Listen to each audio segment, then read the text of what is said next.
Welcome to the Contrarians, where we are right and you are wrong. I'm Julio. And I'm Alex. Here on the show, we rage against the Rotten Tomatoes machine. For the first half of each episode, Contrarians Corner, we trash the fresh red tomatoes and praise the rotten green splotches, making our case any way we can. The aptly titled Real Talk serves as the second half of each episode. This is where we discuss our true feelings on the movie we're covering. For more information on our podcast and to browse past episodes, you can head over to our website, wearethecontrarians.com. From there, you can also access our Patreon and merchandise, because capitalism. If you enjoy our attempts at comedic film discussions, we encourage you to subscribe and leave us a review on whatever podcatcher you use. If you'd like to reach out to us directly, that's what social media is for. You can find us on most platforms as @ContrarianPrime. You can also see what we look like if you go to youtube.com/@ContrarianPrime, and you can contact us by email at wearethecontrarians@gmail.com. I think that covers it. Then it's time for the podcast.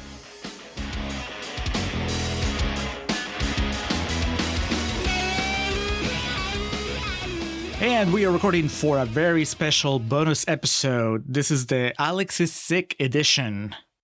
Hello, Contrarians listeners, subscribers.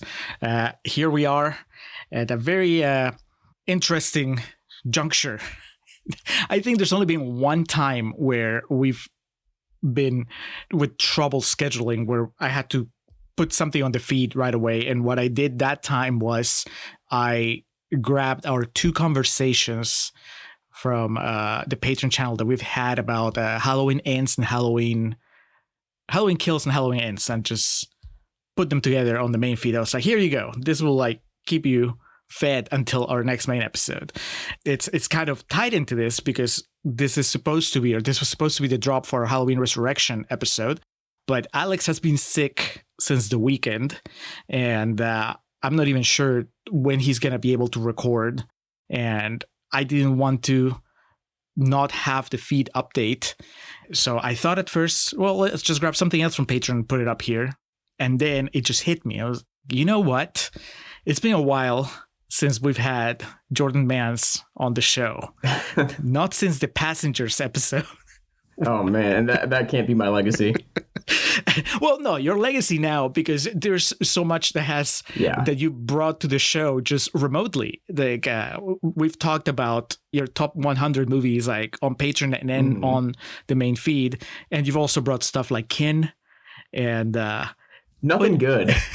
The top 100 is it's the most I've contributed in any positive light. But Passengers, I always feel like I was like, I need to get that one back one day. I listened to it. I don't know what made me listen to it. I think I even messaged you because there was something that made me listen to it, and it reminded me of something else. But it was, I think the episode holds up. I don't know about the movie. I haven't rewatched the movie. But the episode totally holds up. I don't know if my opinion holds up, but the episode's quite fine. If it makes you feel better, I don't think that you sound unreasonably excited about the movie. Yeah. Which I do like the movie. But so not here to talk about Passengers. I was excited. I thought you were going to give me the bat to swing at the Resurrection episode for a split second. And I was going to not do anything for my day to prepare. Just watch it. This can be a little bit more off the cuff. Have you seen luckily. it before? Oh, yeah. But not since, I was going to rewatch it if we were going to talk about that, because I haven't seen it since I was a kid. Yeah, I knew it couldn't happen because Alex would be so mad if he didn't get to do the whole thing with Resurrection. And I was like, he's sick. On top of that, I'm just going to kick him while he's sick and tell him, you know what? No. And then I'm going to come in here and talk about Busta Rhymes fighting Michael Myers. It's like, yes. You can't do that. No, that'll be like punishment. It's this is not like corporate America. We're you are not allowed to get sick, or we kick you out of the podcast, bring somebody else. No, instead we're gonna do something way fun. Too much. And then the other thing is at this point, because I want this to drop somewhat on time. I told you when I messaged you about doing this, it was we could do a full episode with the Contrarians Corner and Real Talk, but those are harder to edit. They take longer because in the effort to be funny, there's a lot more editing that goes on, and it also, more notes and all that. So I was like, no, I think the ideal thing to do is we're just going to do something that's more like what we do on Patreon whenever we talk about movies, which is more relaxed, and we just exchange opinions, and it's just a more chill conversation that's also easier to edit. So I gave you some options. You were pretty open to whatever, and so was I. So what we've landed on is we're going to kind of like say goodbye to 2024 and say hello to 2025 by talking about like a smattering of movies. We're going to first talk about, I think we said 3 movies each from 2024 that we want to kind of highlight and say that we liked. And then we're going to move on to the Oscars that are coming up really, really soon. And we're going to talk about each of us 3 nominees that we're rooting for. And then we're going to go full on 2025 and talk about 3 2025 movies each that we're looking forward to. And that's okay if there's overlap because, like I told you, I have alternates. So at the very least, we're going to be talking about 18 movies, which sounds like a lot. But like I was telling you right before we started recording, I think that those 2025 releases, because I don't like to be spoiled, there's very little I know about some of the movies that I have for the 2025 list. Yeah. So it's just like, I can tell you why I'm excited, but I don't know a whole lot about what's going on with them. So we might, expand or bring even more. So, and did you have any, well, let's get into 2024. Did you have any specific criteria? Is something that you use to guide these picks? No, I make my top 10 lists every single year. It's a running list that I have on my letterbox, and January, February, March, it's terrible. I think I don't even remember if this was this year or last year. I think it was last year. Book of Clarence was on there for like a month and a half. Just it's such a bad movie, but it was the only release I'd seen of the year, so I started as soon as I see my first movie of the year. That gets the number 1 spot, and it just like makes its way out. That's the way to do it. That's the way to do it. Yeah. The only thing with that is like you really notice how weak of a year it is, in my opinion, like 2024. Really? To where I'm getting into like September. I'm like, oh my gosh, Sasquatch Sunset is still on this list. Bob Marley, One Love is still on this list. I need to see some more things. So that's my idea of what 2024 was. And I actually, my number 1 movie on my 2024 top 10, I saw a few days ago on Mubi. I love it. So I can get into that whenever. Okay. You keep up with new releases a lot more than I do. I've slowly, so it's being a very slow gradual decline since I stopped working at a movie theater.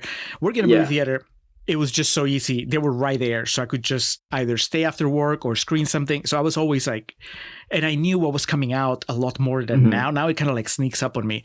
So that was part of it. And then the more we've put onto this show, this show is a lot more about like past releases. And so it's not like I'm not watching movies, but I'm not watching movies that are released right now. I'm just watching movies that were released like years ago.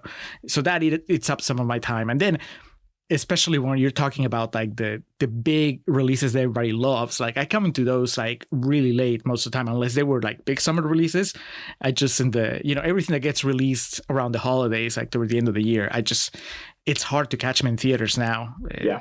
So I think that you probably, and we'll see this again when we talk about the Oscars, but you are like a lot more rounded when it comes to like everything that's come out that's gathered a lot of praise. But with that said, like I've seen enough. Like I can't pass judgment on 2024 as a year. not that I haven't seen. I think you will by the end of our conversation. I definitely think you will. Oh yeah. And this is also my weakest year because a lot of stuff I see with Kinsey, my wife, and this year we weren't able to see a lot of stuff together at the same time. So there's like what I would have guessed my favorite movie of the year at the beginning of the year would have been Anora. Still haven't seen. It's the one Best Picture nominee that I still haven't seen. So anything I say for the rest of this episode, take it with the Anora-sized grain of salt because I still think that could be my favorite movie of the year, and I haven't seen it yet. It's several grains of salt in my case. Again, I'm just, and so the way I decided to go at it is like, this is not about what I think it's like. I'm not giving you my top 3 of the year because it's kind of ridiculous in my case because there's so much I haven't seen yet. But I'm going to tell you like stuff that I watched that I think, especially I was trying to go with stuff that I haven't talked to on the show, either here or on Patreon, though I will throw some mentions to some stuff that's on the Patreon channel. But I mostly wanted to highlight some things that I haven't talked about and that I think that you might not talk about either. So perfect. Cool. So you go first, Jordan. Give me something, a movie from 2024 that you want to praise. I'll start with the number 3 slot, and I'll just go 3, 2, 1 as we go through it. Dune Part 2. Until like a week and a half ago, Dune Part 2 was my number 1 movie of the year. It's breathtaking. When you see sand here, imagine water. If you dive in, you can't reach the bottom. You dive in. Yes, it's called swimming. I don't believe you. And the narrative for the entire year was like, I kept saying, like, I'm still waiting for something to be better than Dune Part 2. I saw it February 29th, 2024, almost a full year ago, in Dolby, Skokie, AMC in Chicago, best theater in the country. And it's a complete movie. It makes the first one better. You've seen this movie, right? I've seen the first one. Look, Jordan, you are the final movement here. I know. You're the one that's finally going to push me into watching Dune number 2. This is it. Give me the pitch.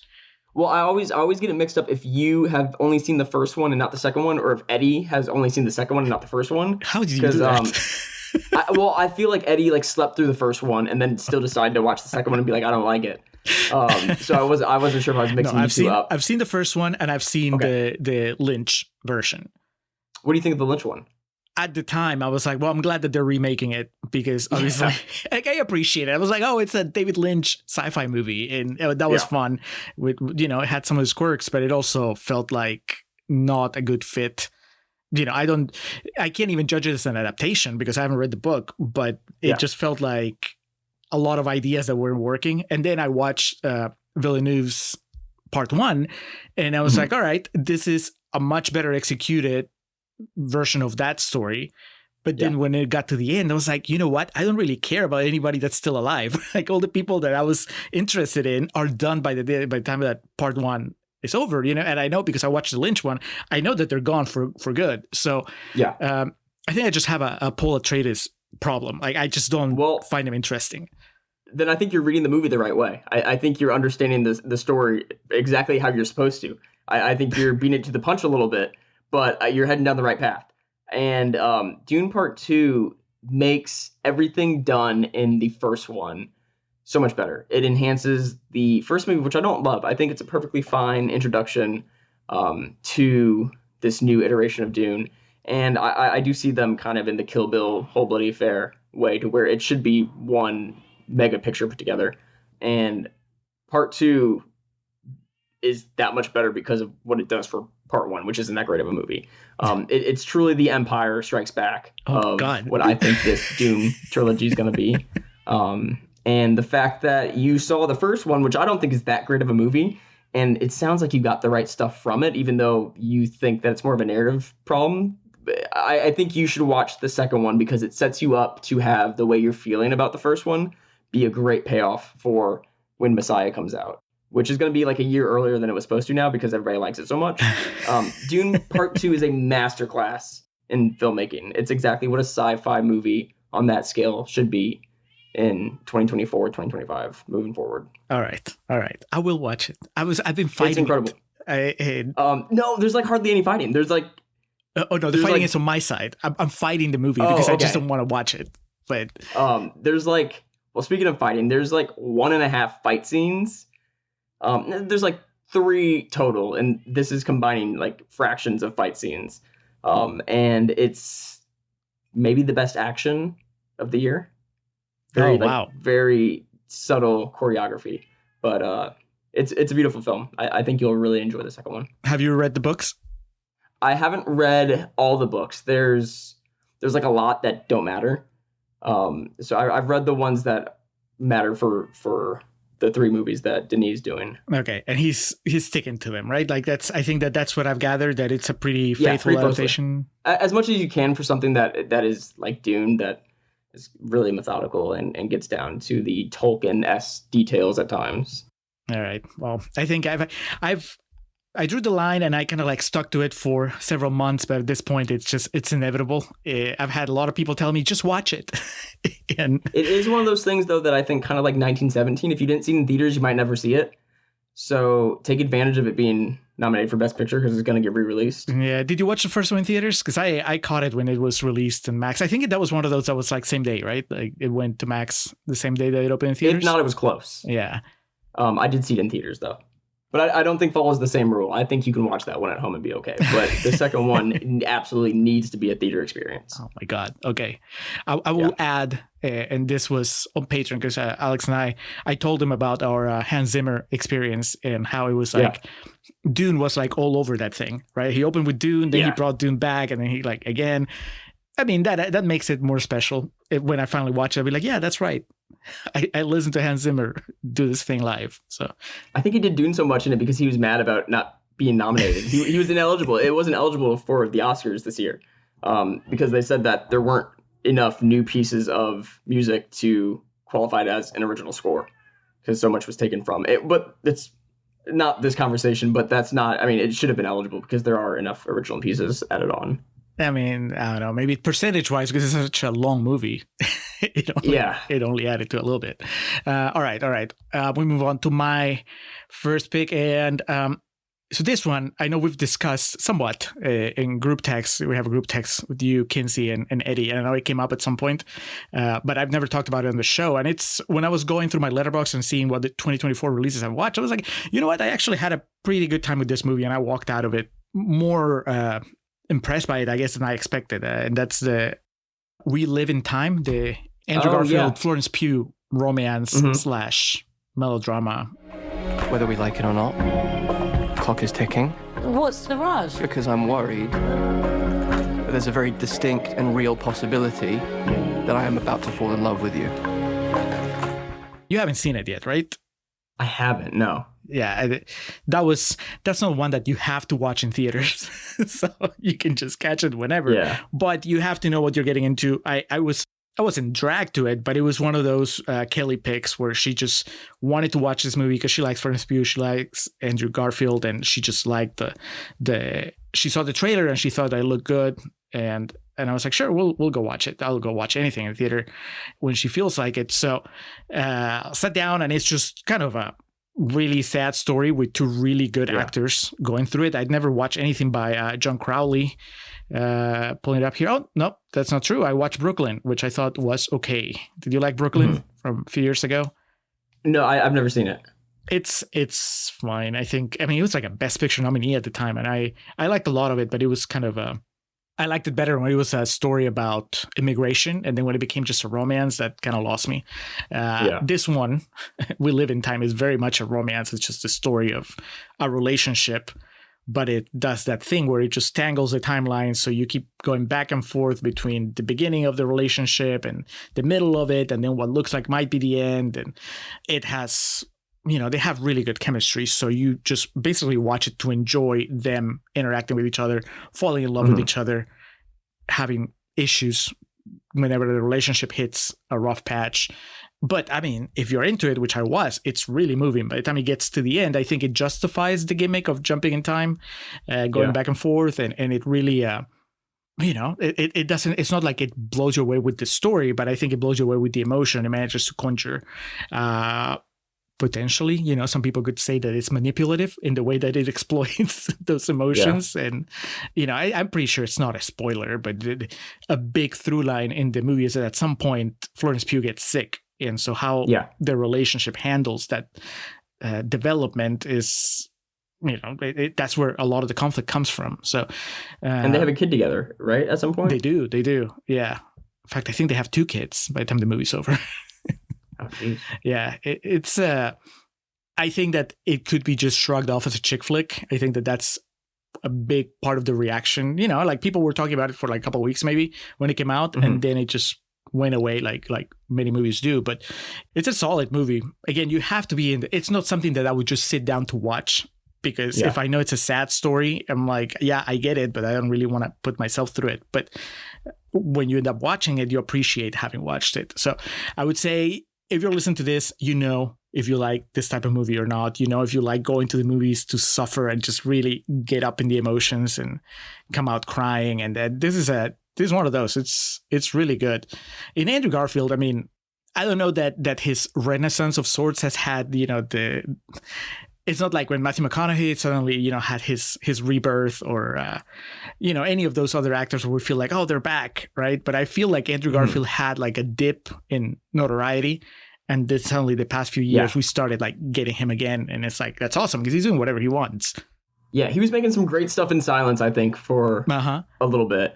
But yeah, it is nice to see him. And We Live in Time was on my list. I wanted to see it, but it wasn't in theaters very long. At least not at my theater. We had it for like a week and a half, so I kind of just missed the opportunity to get it. But I keep looking at the A24 release Blu-ray at Barnes & Noble, and this might be enough to convince me to pick it up. There you go.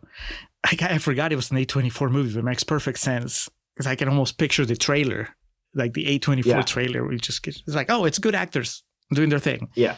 I think I ended up giving it like 4 stars on Letterboxd, so it was a good one. All right, your turn, Jordan. Again, this is something that this was the first thing to dethrone Dune Part 2, and again, it was like a week and a half ago when I finally watched Sing Sing. This is a clemency hearing for your conviction, 25 to life. Since you've been in custody, you've been involved in a theater program. Gentlemen, let's go.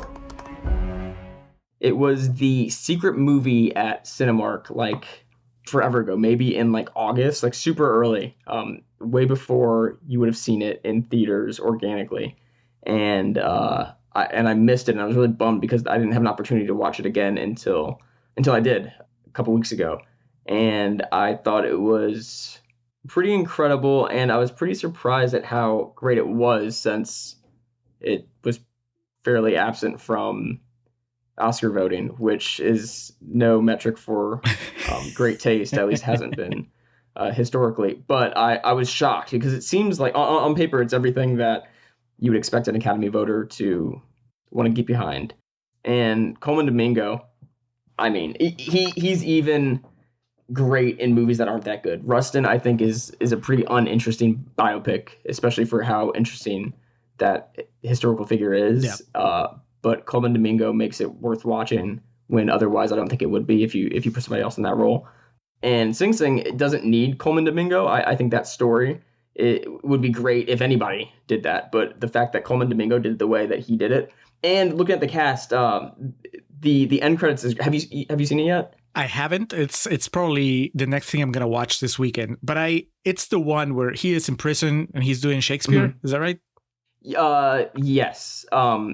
He does theater. He doesn't run it, but he was like a founding member of this program that lets incarcerated people act and put their energy into theater, and they put on productions, and it also allows them to leave the grounds and perform, and perform with women and other people that aren't in prison, and to just kind of escape and channel that energy and that focus into something productive. But Coleman Domingo's character is like the whole time his deal is that he has, and this is a true story, which I knew it was a true story going in, but the end credits, and you might know this. This isn't a spoiler, but I didn't realize that like almost every single person in it was one of the real people involved in the story. I remember hearing about that now. Yeah. Okay, good. Yeah. I'm glad I didn't ruin it for you because it felt like a reveal to me, and it just kind of turned the punch at the end for me. It made it that much better. But Coleman Domingo's character is waiting to have an appeal for his case because he has some evidence that will completely exonerate him, and that's kind of the B plot of trying to put on this absurd production that's pretty crazy and really entertaining. And then Clarence Macklin, a non-actor played by a non-screen actor played by the real guy. He should have been nominated for everything. He was incredible. Coleman Domingo, one of the best in the world, is like going toe to toe with this guy. Mm-hmm. I hope he does more stuff in the future. I mean, this is like the only thing he's done now, and I don't know if he'll do anything else. But I hope he's interested in doing other stuff because he's incredible.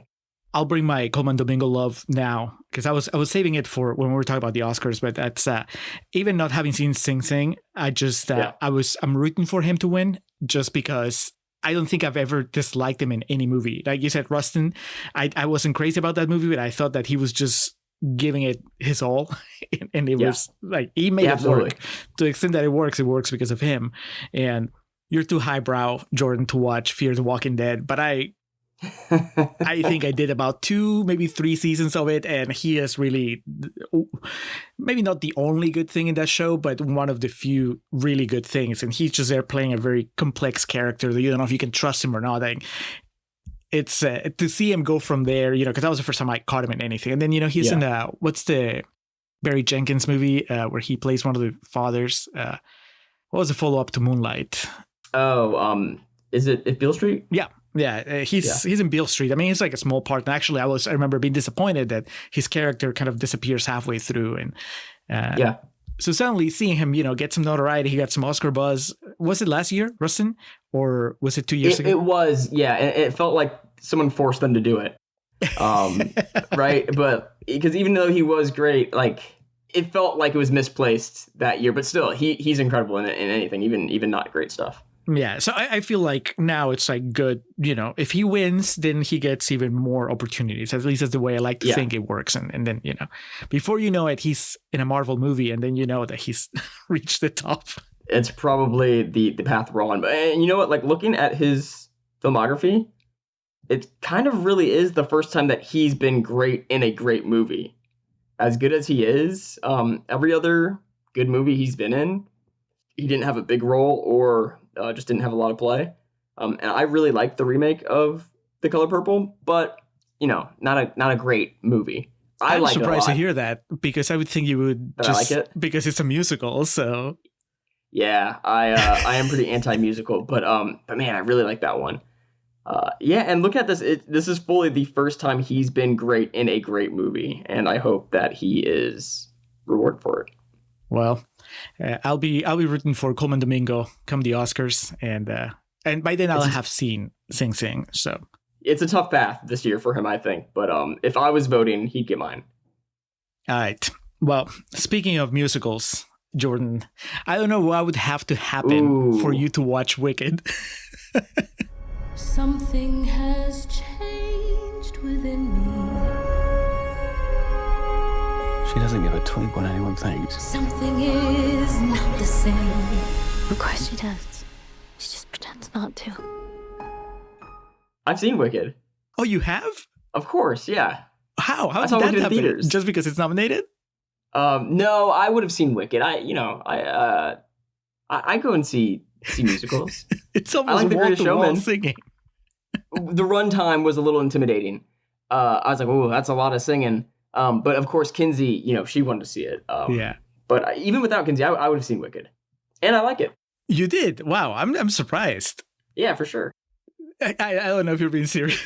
I'm not joking. I like Wicked, I think, more than the average person. I mean, that's like I probably gave it not that what I think of a movie starts and ends with how many stars they give it on Letterboxd, but I think I probably gave it like 4 stars. When it's really like a 3.5 star movie, but I gave it a 4, like a little half-star bump because I had a really good time. Yeah. Well, I did as well. I've seen it twice in theaters, and I've seen the show a number of times whenever it's come to Austin. So I was part of the audience, and didn't really talk about it, about the movie itself. I just kind of told Alex that I liked it because we talked about that in one of the after hours on Patreon when the last time that I went to see the show, like the live show. And at the time I told him, I'm really nervous about this movie because there's the potential for them to just not get it. The idea they were breaking the show in 2 parts. They're making a 2-part movie. And just the fact that the marketing seemed to not really be embracing the musical side of it, which I know is kind of a trend now, but it was still, it's kind of weird. And then I watched it and I was like, all right, fears have been at least momentarily put aside. Like John Chu, I've liked he did a previous musical, Return to the Streets. Well, yes. I don't know if he actually did the sequel, but he did the second one. Did he? Okay, Return to the Streets. Yeah, he might have done more than one, but I know the second one is the one that, much like Wicked, I've seen it more than once. Yeah. But then he did Crazy Rich Asians, and then he did an adaptation of Lin-Manuel Miranda's musical. In the Heights. In the Heights, yeah. And so I remember watching In the Heights and feeling like, wow, this guy, here's a director that is embracing the fact that it's a movie, but also embracing the musical aspect of it, Fully. which sometimes gets lost in translation. And then he did the same thing with Wicked. So at this point, I have reservations about what's going to happen, what could happen, what could go wrong in the second half. But I think that he's done more than enough to earn my trust. So Yeah. the performances are great. They nailed, at least in my experience and just from everything I've heard from friends that I have that love the show, like they did it the way that we were hoping they would. Like they got the tone right, and whatever needed to be expanded or whatever they expanded on doesn't feel superfluous. They just added things that I think you needed to add so it would work on screen. You know, there's some shortcuts that you can take on stage. If you took the same shortcuts on the screen, like in a movie, it would feel weird. So you needed to add a little bit more of connective tissue there. And it was such a good time watching it, you know, both times. And it's a kind of a phenomenon. I mean, this thing. Yeah. I just found out, like last time I went by Barnes & Noble, I think, that there's 4 books in the series. I thought it was only 3. I've read the first 2. Have you read any of them? I have not, no. You just said you read the first 2? The first 2, and I own the third one. I just haven't read it yet. There's also a prequel coming out, I think, next month. That's about Alphaba's childhood. So the book's quite different, quite darker. Right. Do you take any of that into stock with even how you view? I mean, because the musical is so different from the books anyway. It doesn't really matter because they're not adapting the books; they're adapting the musical. I want to say I saw the musical first, then I read the book. So it was always, you know, that was a better way of going about it. I think if I had read the book first and then saw the musical, I would have felt like, oh my God, they just took all the edge out of it. But instead, it was like, oh, I watched the musical. I mean, the idea is always the same, right? You're going to see the Wicked Witch of the West in a different light. And you're going to recontextualize the political structure in Oz, and the wizard turns out to be a tyrant. And, you know, that's in both stories. But then the book goes a lot harder into like the misery of it and just how evil people can be. And it can be really funny. There's some really funny stuff in it, but it's also really dark and really black humor. And, you know, that's one of those jokes. It was like, oh, you think that it's going to be as fun as the movie or the musical, and then you read it and it's like, oh my God. And it doesn't let up, because the second book follows Elphaba's kid. Yeah, she has a son, right? Yeah, she has a son. It says a son of a witch.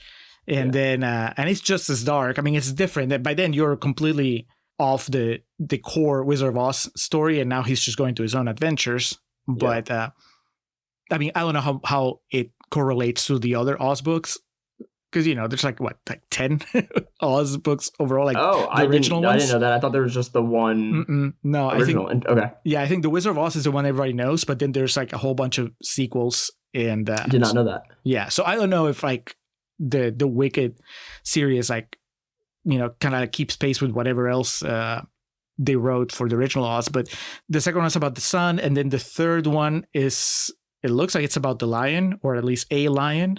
It's a lion among men. And then the fourth one, I think, is called Return to Oz, or Return to Kansas, Return Home? I don't know. I just saw it and I was like, I can't believe it. I think it is Return to Oz. Return to Oz, yeah. Yeah. I mean, it's very different. I like it. I mean, I've read a couple other things that Kevin Maguire, is it Kevin Maguire, the author? Gregory Maguire, yeah. Kevin Maguire is the comic book artist. Gregory Maguire, he's done a bunch of those. Like he did one for Cinderella, which I've read, and I remember it's kind of like the same thing, like seeing it with a different lens and making it darker. That seems to be his wheelhouse. But I like his style. I like his writing. So if you can handle the darkness, it's like a good thing. It doesn't mean you're going to like the musical, and if you like the musical, it doesn't mean you're going to like the book. But there's a pretty good chance you'll enjoy both, and that's like the best of both worlds. So yeah, I'm very curious to see what happens with part 2, because while I don't agree, there's a lot of people who are going to tell you that the first act is much stronger than the second act on the show. No. And so they're saying, oh, no, you know, now the second movie is going to suffer because there's no big songs and there's no big moments. I don't think that's the case. I mean, I also disagree. I like the second half of the musical. I don't want to say way more. They're quite different. They move differently, but I think the biggest moment, like all the biggest moments, are in the second half, like the ones that I think of when I think of that story. I was kind of surprised that I guess I forgot that it's all in that second half because I was expecting to see some of it in this movie. Mhm. And then when the movie ended, I was like, oh, I guess that is like all after, of course, Defying Gravity, like after that break. But Yeah. I'm super excited for part 2. I am very curious. I think for most people, musically it peaks with Defying Gravity, and Definitely. so I think everybody kind of expected that be the breaking point. I mean, it's the end of Act 1. I think that it's lighter on the show. Like when you're watching the second act, there's a lot of like, I feel like because you're redoing, by then, once you get to the second act, you are in officially the Wizard of Oz territory. Like if you watch the Wizard of Oz movie, it starts with the death of the Wicked Witch of the East. That's kind of like when Dorothy arrives. And so a lot of what happens in Act 2, I think, uses the fact that audiences know the story of the Wizard of Oz to kind of like move a little faster. And I don't know how that works in a movie. So I think my theory has been that they're going to actually introduce the Dorothy character, which is something that you don't see on the show. And you're actually going to see her, you're going to have more scenes with her. You think so? Otherwise, the movie is going to be much shorter than Chapter 1, and that's going to feel a little weird. I don't know. I think you have enough. I think, first of all, I think the peak of the musical is No Good Deed. I mean, so, you could make that argument, but I don't know how many people would agree with you. Hey, and I think that's also going to be the peak of this duology of films. I think they're going to really stretch out that Fiyero and Elphaba. I think there's going to be a lot between them that happens in For Good. That's the second one. It's Looking for Good, right? I think it's going to be good. I'm looking more forward to the second one than I am to the first one. Of course, I went and saw Wicked. I read John M. Chu's book that he came out with in preparation to see the movie. Oh, that's awesome. I'm a super fan. Okay, well, I am too. Everybody in this household is. And yeah, man, my biggest memory when it comes to Jordan Manse and musicals is how, I don't like to say disgusted, but you were so put off by the Beauty and the Beast live adaptation. It's very disheartening for me whenever I'm watching a movie and people start to sing. So it's safe money to say that. All right. Well, my shout out went to Wicked. What's your number one of all time? Your number one of 2024, which I'm sure of all time. This is my favorite movie ever. For 2024, my favorite movie is.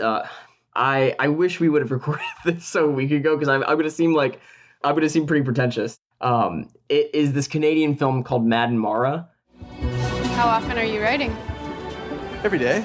That I'm not wasting time walking around with people. Are you going to ask about what I'm writing, or is that totally irrelevant? It's quite rude when somebody hasn't published something for a while to be like, so what are you writing? Haven't you read Wonder Boys? That is about this woman who is a college professor. It's a Canadian film. Kazid, I don't want to get his name wrong. The director's name is Kazik Radwanski. He's done Anne at 13,000 Feet, Tower, and his most popular one is How Heavy This Hammer. None of which I've seen. Tower, not the documentary, right? No. Okay. But he's a Canadian filmmaker. This is a Canadian film. He works with with these actors a lot, and the main actress, Derek Hamill, is so good in this. And the guy also, Matt Johnson, is incredible. I hope they are both interested in doing more stuff.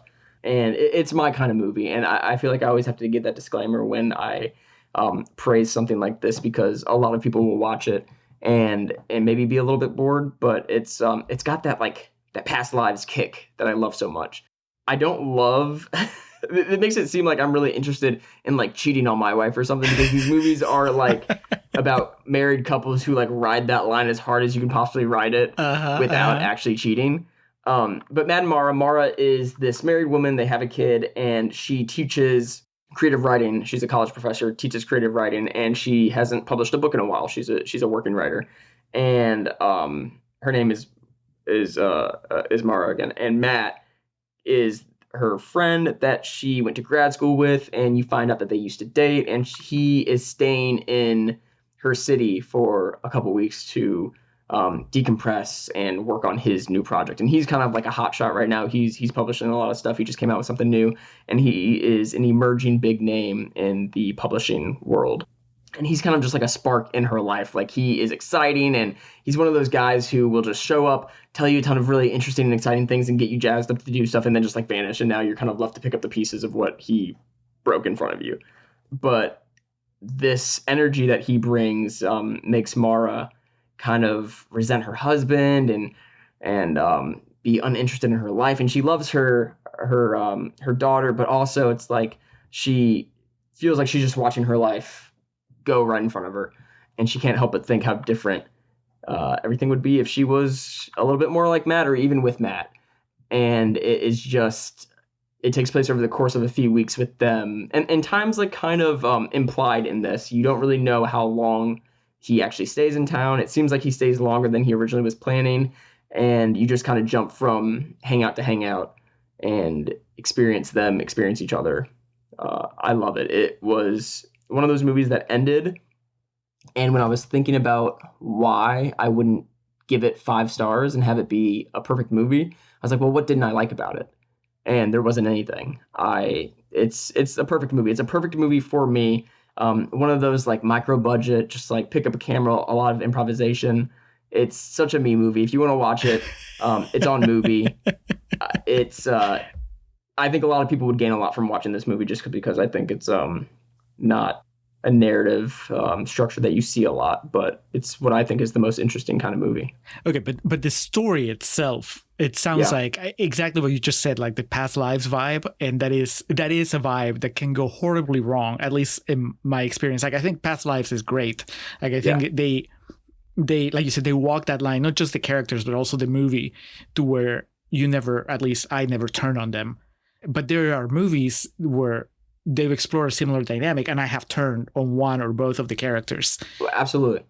Past Lives, I think, is also a perfect film, but it has an advantage over Matt and Mara, which is the two characters in Past Lives never had a real romantic relationship. They were kind of friends as kids, but like not even really kids. The main appeal there is that they weren't able to have a true goodbye as children because they didn't understand the gravity of the moment of them leaving each other's lives. And it's more than her leaving a friend behind. She's leaving her country, her culture, everything that she self-identifies with. And the emotions that she has of what her life could have been at the end is kind of what pools up in her.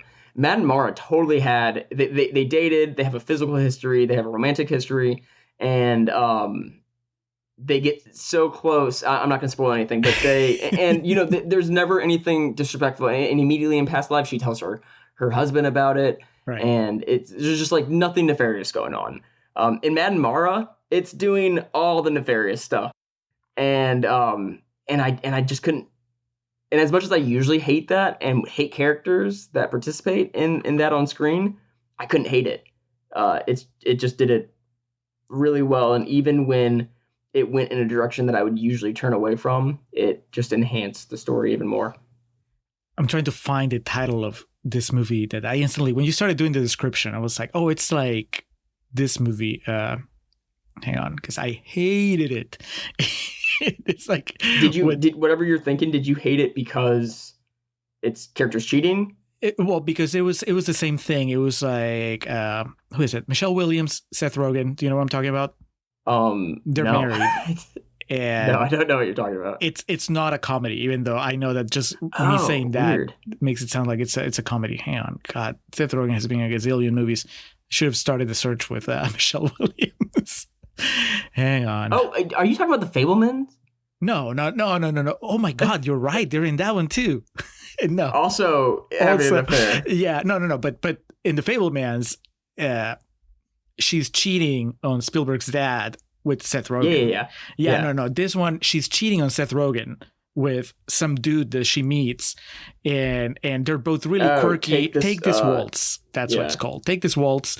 It's Sarah Polley, written and directed, and I was so disappointed because I had heard so much about the documentary that she made. What's it called? Like Stories We Tell, right? Love it.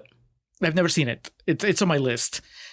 But then I was like, oh, well, let's watch this other movie that she's made. And it was just so, I think part of it was just that I felt that the movie was selling me that this was a good thing. And the entire time I'm like, but poor Seth Rogen.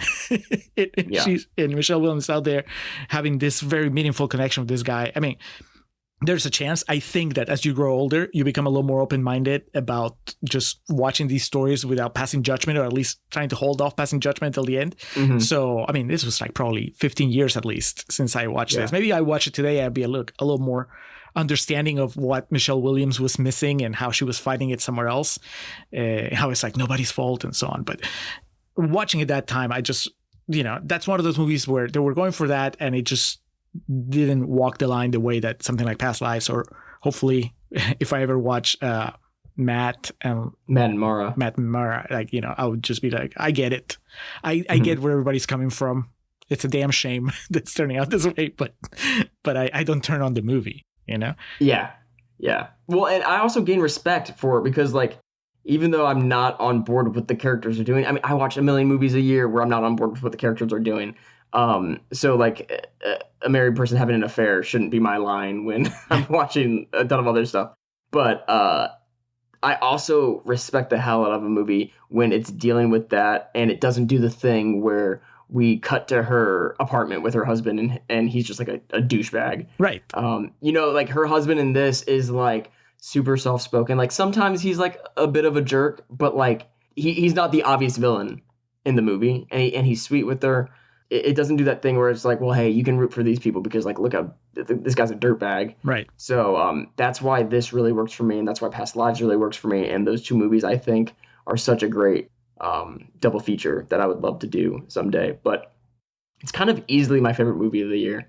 Really, really like it. That's cool. How did you just see it come up on the Tubi feed, were you already aware of it? Whoa. I said movie with an M. Movie. I'm sorry. M-U-B-I. Yeah. This movie's not movie. shown on Tubi. I meant to say movie.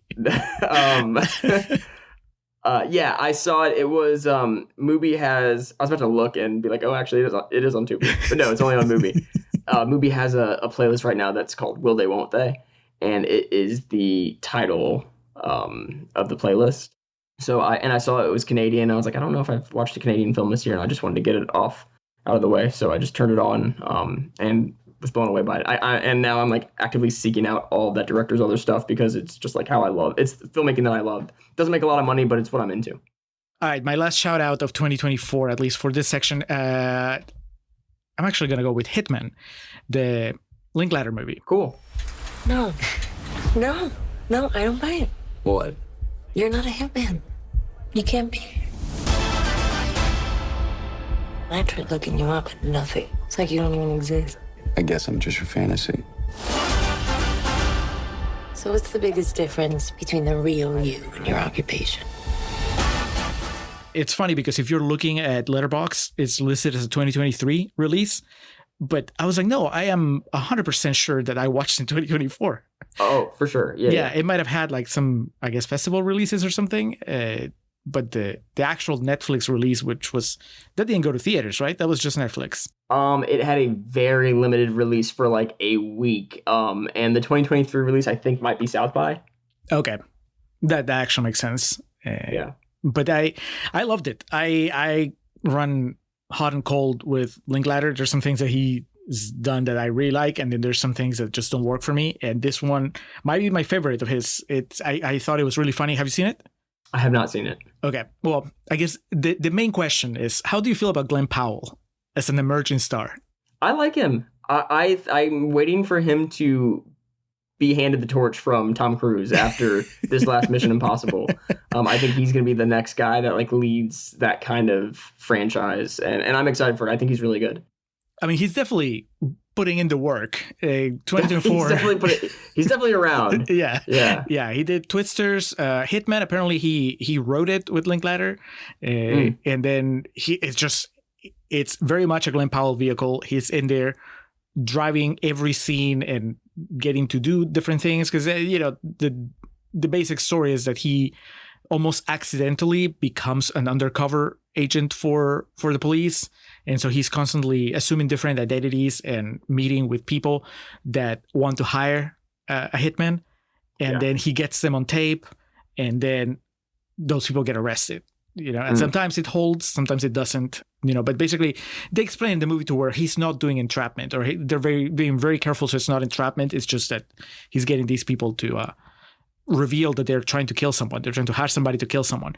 And he has that life, and then he has his regular life where he's a teacher and he's just very calm and very kind of a reserved person. But then when he's in his hitman persona, fake hitman persona, he's just this very extroverted, very confident guy. And so once you have set that up, then what happens is he, again, accidentally almost starts a relationship with a client, somebody that wants to hire him. And he feels bad for her, feels very attracted to her. So he kind of gives her an out instead of, pulling the trap and getting her to incriminate herself. He kind of gives her an out. She takes it out, and then they start dating. And so the rest of the movie is like, because she dates him thinking that he is a hitman. So now he has to, like, how much do I lie to her? How do I come clean if I come clean? And surprisingly, like, almost you don't realize it's happening until, like, it's very obvious. The movie becomes this examination of who you really are and who you become. And, when does a lie become the truth, right? Like, he spends so much time pretending that he's confident that suddenly he becomes a confident person, and when does his hitman persona becomes the real persona, and then whatever he's doing where he's not a hitman is just a facade that he has, and so it's very, very complex in that sense. But if you don't want to think about it, it's just a very funny movie about this guy that's pretending to be a hitman and falls in love with somebody who believes that lie, and what happens later. And there's a lot of, like, twists and turns. And when it's over, like, if you didn't know, at the end, it tells you, it's based on this article from Texas Monthly or whatever. It was interesting. Based on a true story. But then kind of like you dig a little deeper, and it's like, well, it's inspired by the life of this guy, which was the basis of this article. But then Linklater just took that character and just wrote a completely different story, surrounding him. So it's not, it wasn't as wild in real life, but it's still a lot of fun. I am a big Glen Powell fan, as far as me too. The charisma I think that he brings. I didn't really care much for Twisters, but I think that, he was fine in it, and everybody wants some. I think he's great in it. I even liked him in the second Top Gun. Again, another movie that wasn't for me, but I think that he was great in it. Spy Kids 3D. Which one? Spy Kids 3D Game Over. He has like 2 words. Is he a child in that movie? Fully, yeah. He's probably like 13, maybe. Love it. Now I have to watch it. Yeah. He's in it for 10 seconds, but it's a strong outing. You see it, and you're like, that guy. I was like, he's gonna be good. Your pitch on it's better than the trailer, because I like all the components of it. And I think the reason I didn't watch it was because dress up hitman funny movie wasn't on my list for this year. Maybe I'll get around to it. But your analysis of it is way more intriguing than what my perception of it was before we talked about it. The woman that he gets involved with is played by Adria Arjona, which I think is really good, and I think she's mostly in very bad movies. So she was in Morbius. She was the female lead in Morbius. Don't act like you haven't watched Morbius. I don't think Morbius is that bad. I've seen Morbius. Okay. And I kept saying, and I looked at Kinsey when we were watching it, I said, there was, I think 30 minutes left. I was like, this better get really bad really quick, or I think everyone's just be a big baby. I don't think it's a good movie, but, like, come on, everybody, grow up. I mean, it's not a good movie. It doesn't have to be the worst movie ever for... It's so not. In a world where, like, really bad movies exist, Morbius is not in, like, on the lower deck of bad movies. Right, but I think that part of it is just, it's fun. It's fun to, like, make fun of it because Jared Leto kind of, was asking for it. And then when you're at a time when there's so many good movies based on comic book properties, for somebody to fumble it that way, it's just kind of, they deserve to be made fun of, You know me, I love fun until, like, everybody else is having it, and then I gotta come in and be like, hey, y'all, this... You stop it. They had good intentions. It down. Yeah, no, Morbius isn't that bad, but cool. I gotta check her out. Yeah, Hitman is great. I recommend it heartily. And I believe you. I don't think I've seen the trailer, but I can just picture the trailer just being like pretty, like just about the shtick of him having different personas and putting them on different accents and whatever. And that's just like a fraction of the movie. It's not the big thing. Anyway, speaking of fun, let's move on to the Oscars. It's a wonderful night for us.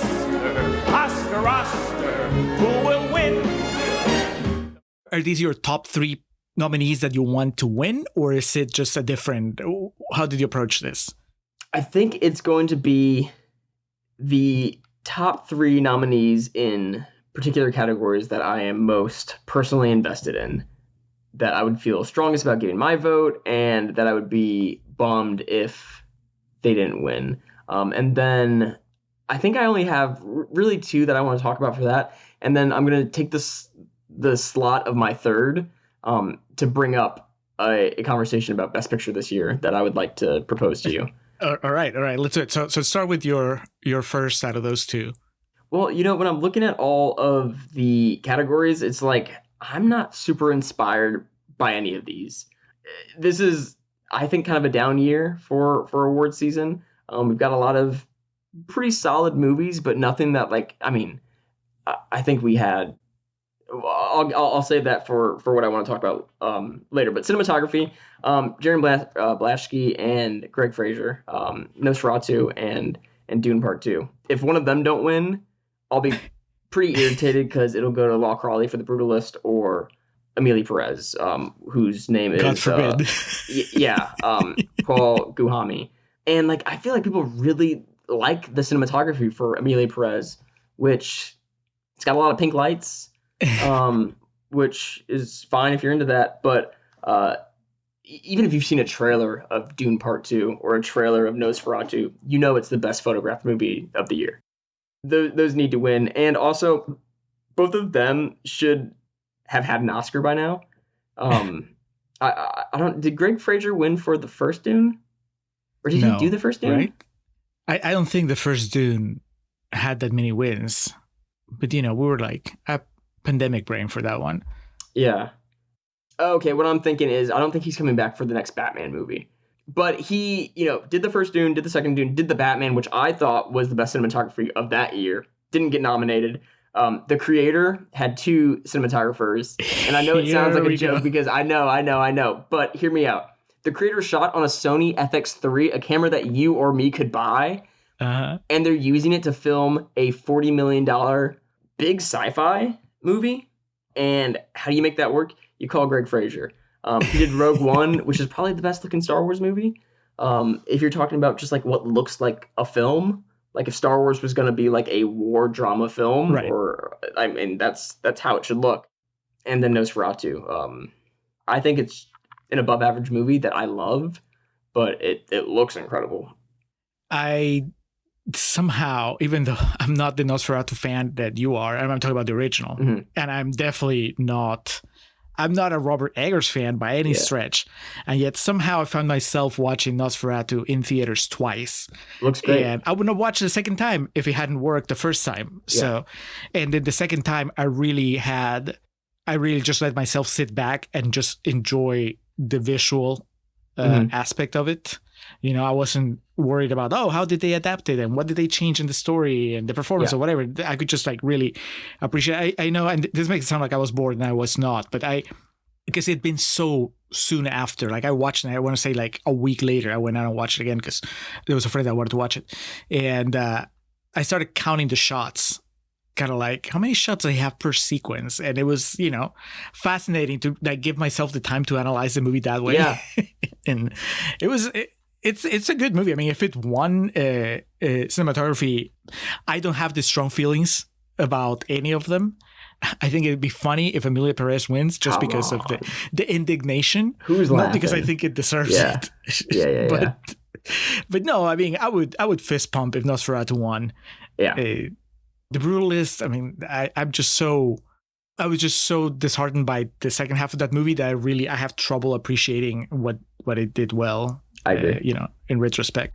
But yeah, that's good. You've seen a lot more, like we said at the beginning, of the 2024 overall and 2024 nominees. So in my case, it's even more of an uninformed opinion, and it's just me going by feeling. And I said Coleman Domingo is somebody I'm going to be rooting for, even though I haven't seen Sing Sing.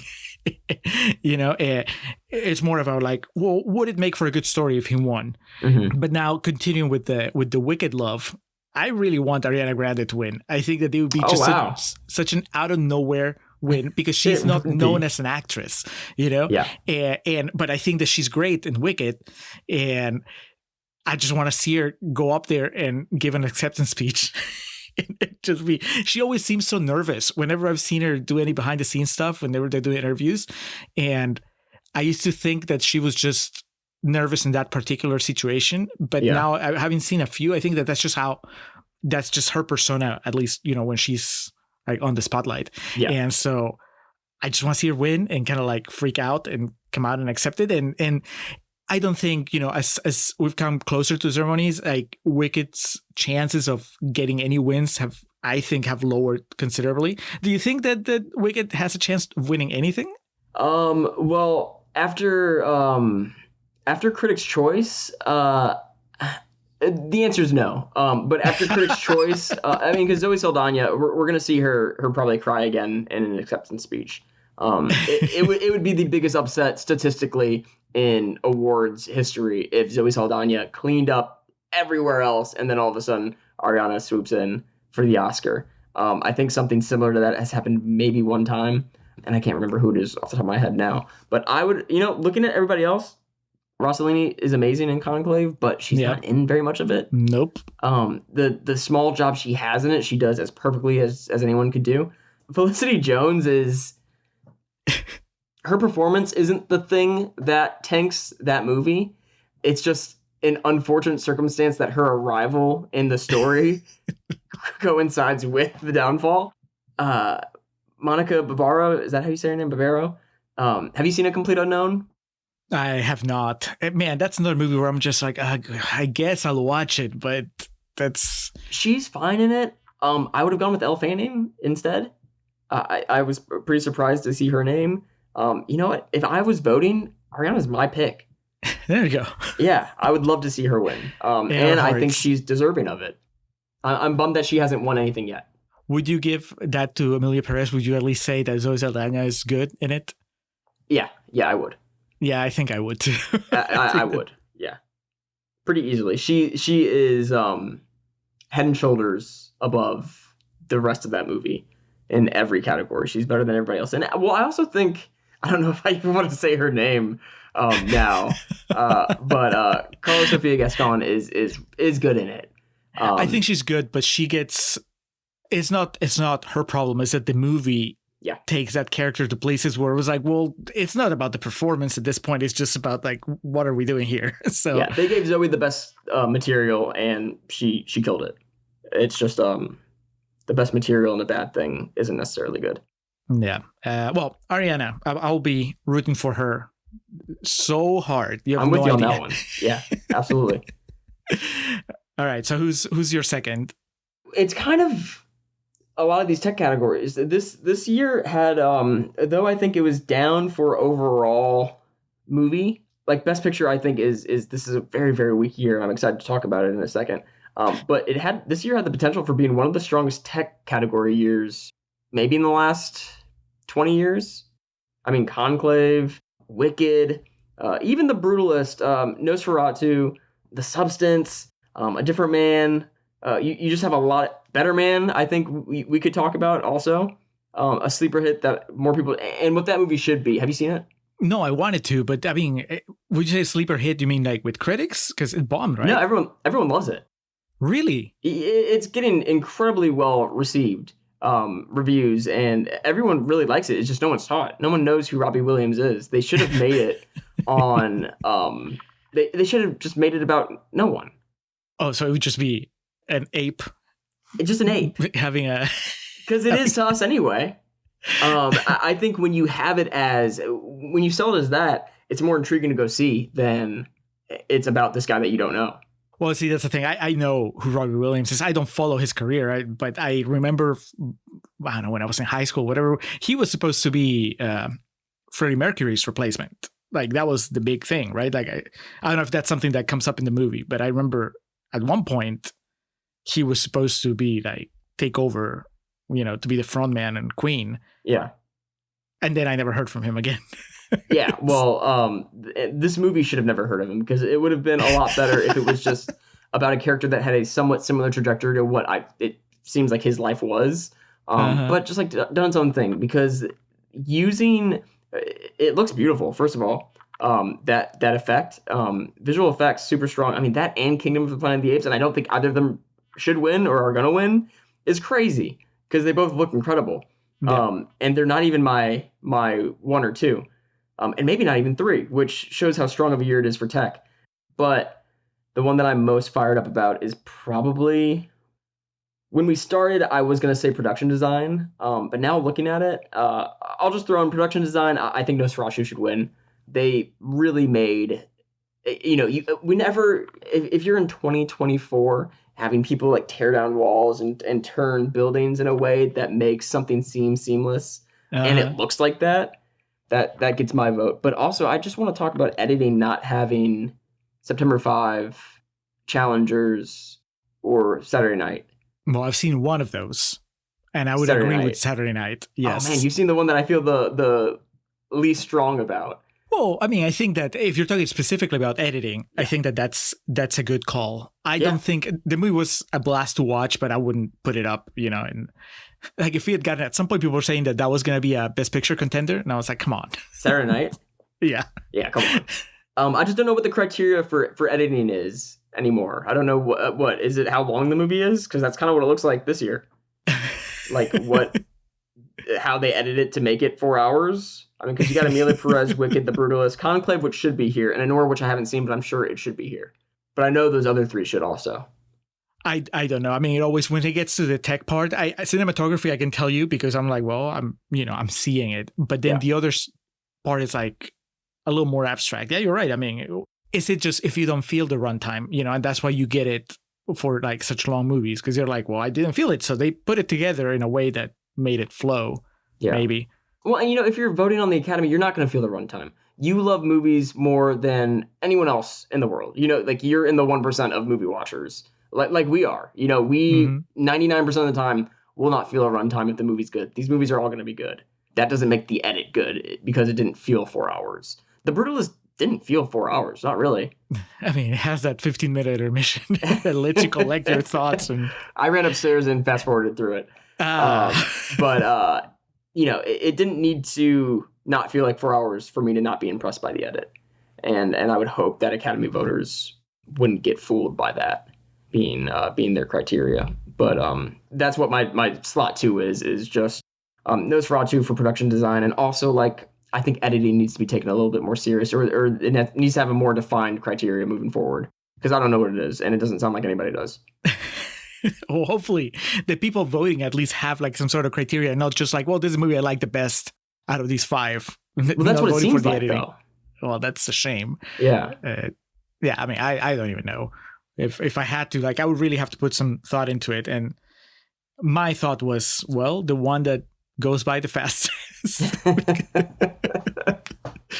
All right. This is where I'll tell you about my favorite movie of 2024 so far. And again, this will probably change. It's very likely to change as I catch up with the rest. But I want Flow to win something. It has 2 chances. It can either get animated, or it can get international, or in a perfect world, it would get both. And I haven't want me to tell you what's going to happen? Tell me. It's not going to win either. I know. That's what I'm afraid of. But still, it had its moment.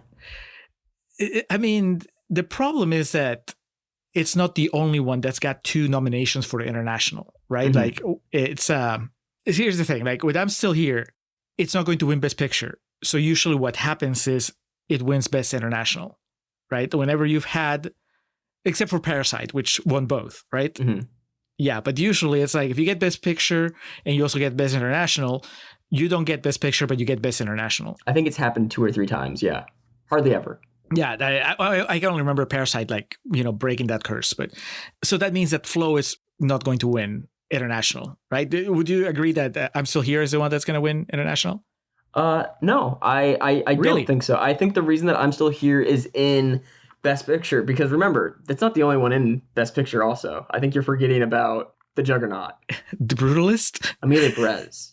Oh my God. Yeah, I see, but I'm trying to have a conversation about serious movies. well, here's the thing. I'll go back to, let's forget about Amelia Perez. And I still don't think, even if you cut it down to 4, I still don't think I'm Still Here is winning, because the way that it snuck into Best Picture is, I think a lot of voters had it as their number one. And the way that it's weighted, that will sneak it into what is clearly that 10th spot, because so many people had it as their favorite. Okay. But you can also exempt yourself from voting. And I think that exemption will come into effect more in Best International. You know, I think I want to not talk about Emilia Perez for this, but it's so obviously going to win Best International Feature. I completely forgot about it. It just changes everything. Yeah, you're right. That's going to be the big win, because it's not going to get Best Picture, and it's not going to get, and it's going to get, well, Zoe Saldana is going to get Best Supporting, but that's it. And that'll be the big win, that it gets Best International. Well, that sucks. But then, so who's going to win animated? Wild Robot, for sure. Speaking of Eddie. The animation, I forget what the animation award is. It's not whatever their guild is. It cleaned up both at the guild awards there, which usually translates 1-to-1. I mean, it's a good movie, but I think visually, Flow is more interesting. Just what it was doing with, Flow, it was just the right level of, I'm not going to call it experimental, but sometimes with animation, it just goes a little too abstract for me to really, I'm like, okay, I'm watching somebody experimenting with animation, but not really telling me a story that I can enjoy for like an extended length of time. But with Flow, it was like, oh, this looks a little off kilter, but I'm still very much invested into what's happening. It's not just about the visual side of it, but also the story. And it's so simple. That's the thing. Like, you just have a group of animals that are not even speaking, and they're just going through very basic emotions that you can relate to. And I think and it's the kind of thing that you can only do it with animation. I mean, I guess you could, but then you get homeward bound. Exactly. You could just get some animal wranglers, but even then, you're really gonna like recreate like the flood and everything. That this is a story that had to be told in animation, and so I loved it. It was I'm a cat person, so of course that does a lot of extra work when it comes to watching the movie, because I'm like all in on the cat, and the way that the cat is animated is so recognizable. You have 4 cats just like we do, and so I'm sure you could just pick up on like, that's just how they move, that's just how they react to things. I said that exactly. So it was just very special watching it. Really, talk about movies that we want to watch in theaters. Like, that's one that I wish I had watched in theaters, because it was just so beautiful to watch and just experience. Again, it's probably not going to win, but that's going to be my pick. That's going to be the one that I'm going to be rooting the hardest. Like, those 2 categories I'm the most invested in, just because. And then, Ariana Grande for Best Supporting. Best Picture, I mean, I'm not, maybe I'll feel differently once I watch all of them, but right now I'm just like, yeah, sure, whoever, as long as it's not Emilia Perez. You shouldn't feel strong about Best Picture because of the, before we move Look on. at that transition. But it'd be cool if Flow won. I think based on how the other awards have gone the past few weeks, its chances are pretty low. I like that director's short films that he's done, and it made me think that Flow maybe would have operated better as a long short film. But I did enjoy it. I didn't love it quite as much as I'm hearing from a lot of other people, but I had a good time with it, and I really like that guy's other stuff. But I feel like I've seen him do better versions of Flow in shorter works with lower budgets. So that was working against itself for me when I went into it. But going on to you don't feel strongly about Best Picture. Why would you?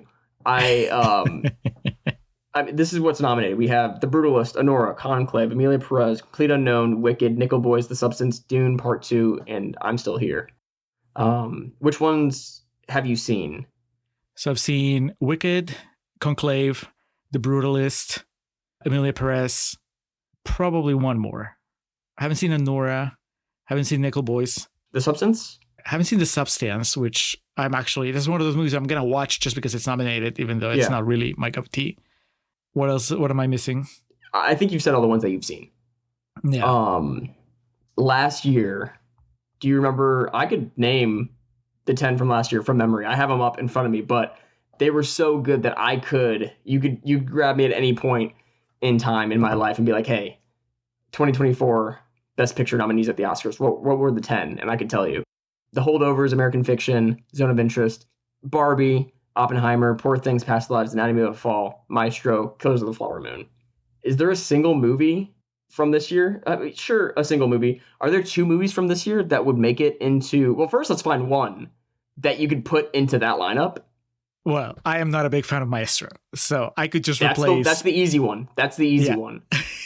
Other than that, we would have to probably hit Killers of the Flower Moon and Barbie. And there's nothing on this list. I mean, Conclave maybe comes close.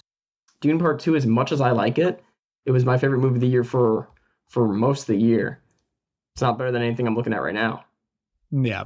I don't know if I'm prepared to even say that I would. I do think it's better than Barbie, but I'm not ready to swap places with Barbie for that. It's a really down year for Best Picture, which is why I don't really care what wins Best Picture. I have ones that I would rather not see win, but that sounds like just such a uninteresting way. And like, nobody wants to be that guy who's like, I'll be happy as long as this doesn't win. Well, I was gonna be that guy because my final note on this thing is like, I'm okay with The Brutalist not winning anything, but if it's gonna win anything, give it to Guy Pearce because I think it would be really funny. Yeah.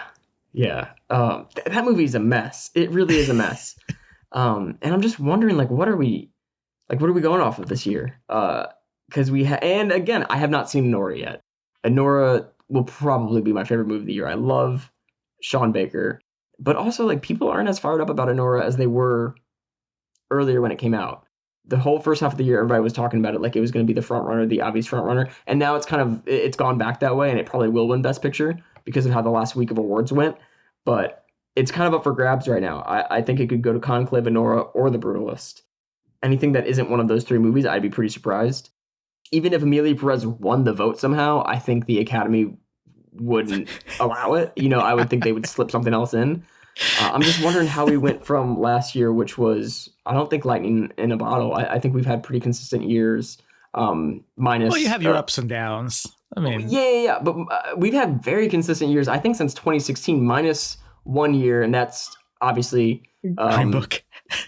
Yeah. Well, and also maybe the Coda year, but the Green Book year I count as a legitimate year. The Coda year I don't, because there were outside circumstances that didn't have anything to do with the entertainment industry. So I'm just wondering. I just hope we turn the ship back in a better direction than this year, because it is kind of an uninteresting year. There's a lot of fun conversations to have, but a pretty uninteresting year of great films, I think. Well, I think that it's at least the ones that they're picking. I was about to say, when you look at the nominations, I think that there's you're talking about last year. There was also this year and last year. I always remember. I remember feeling like I was so behind on catching up on the nominations. But last year, I had more of a drive to do it. I was a little more excited to catch up with whatever. And I'm sure Nicole Boyce is great, and I'm sure Nora's great, but the Nicole Boyce is Jordan good. Just made sure, it's fine. It's okay. It's good. Boyce. Well, I think isn't that Eddie's favorite of the year? It's Eddie's. If it's not 1, it's 2. Yeah. I mean, there is something about the lineup that is not really exciting me in a way that makes me want to finish watching all the nominations. Mm-hmm. I mean, I will, but last year, you read all of those, and all those sounded very interesting. The only one, again, that I had to kind of sit myself through was Maestro. That was the one where I was homework, yeah. But I think that it's just what determines how they get into that ballot. I know there's a lot of moving pieces. And famously, they usually, whatever ends up winning is not the right one, and so on. And so it's more of this time, when we look back at 2024, 10 years from now, we're going to scoff at most of the nominees, but hopefully we're going to remember the good things that didn't get a nomination, just kind of endure. So you will always bring up that Matt and Mara? Matt and Mara. I wouldn't bet for Matt and Mara to be nominated for Best Picture.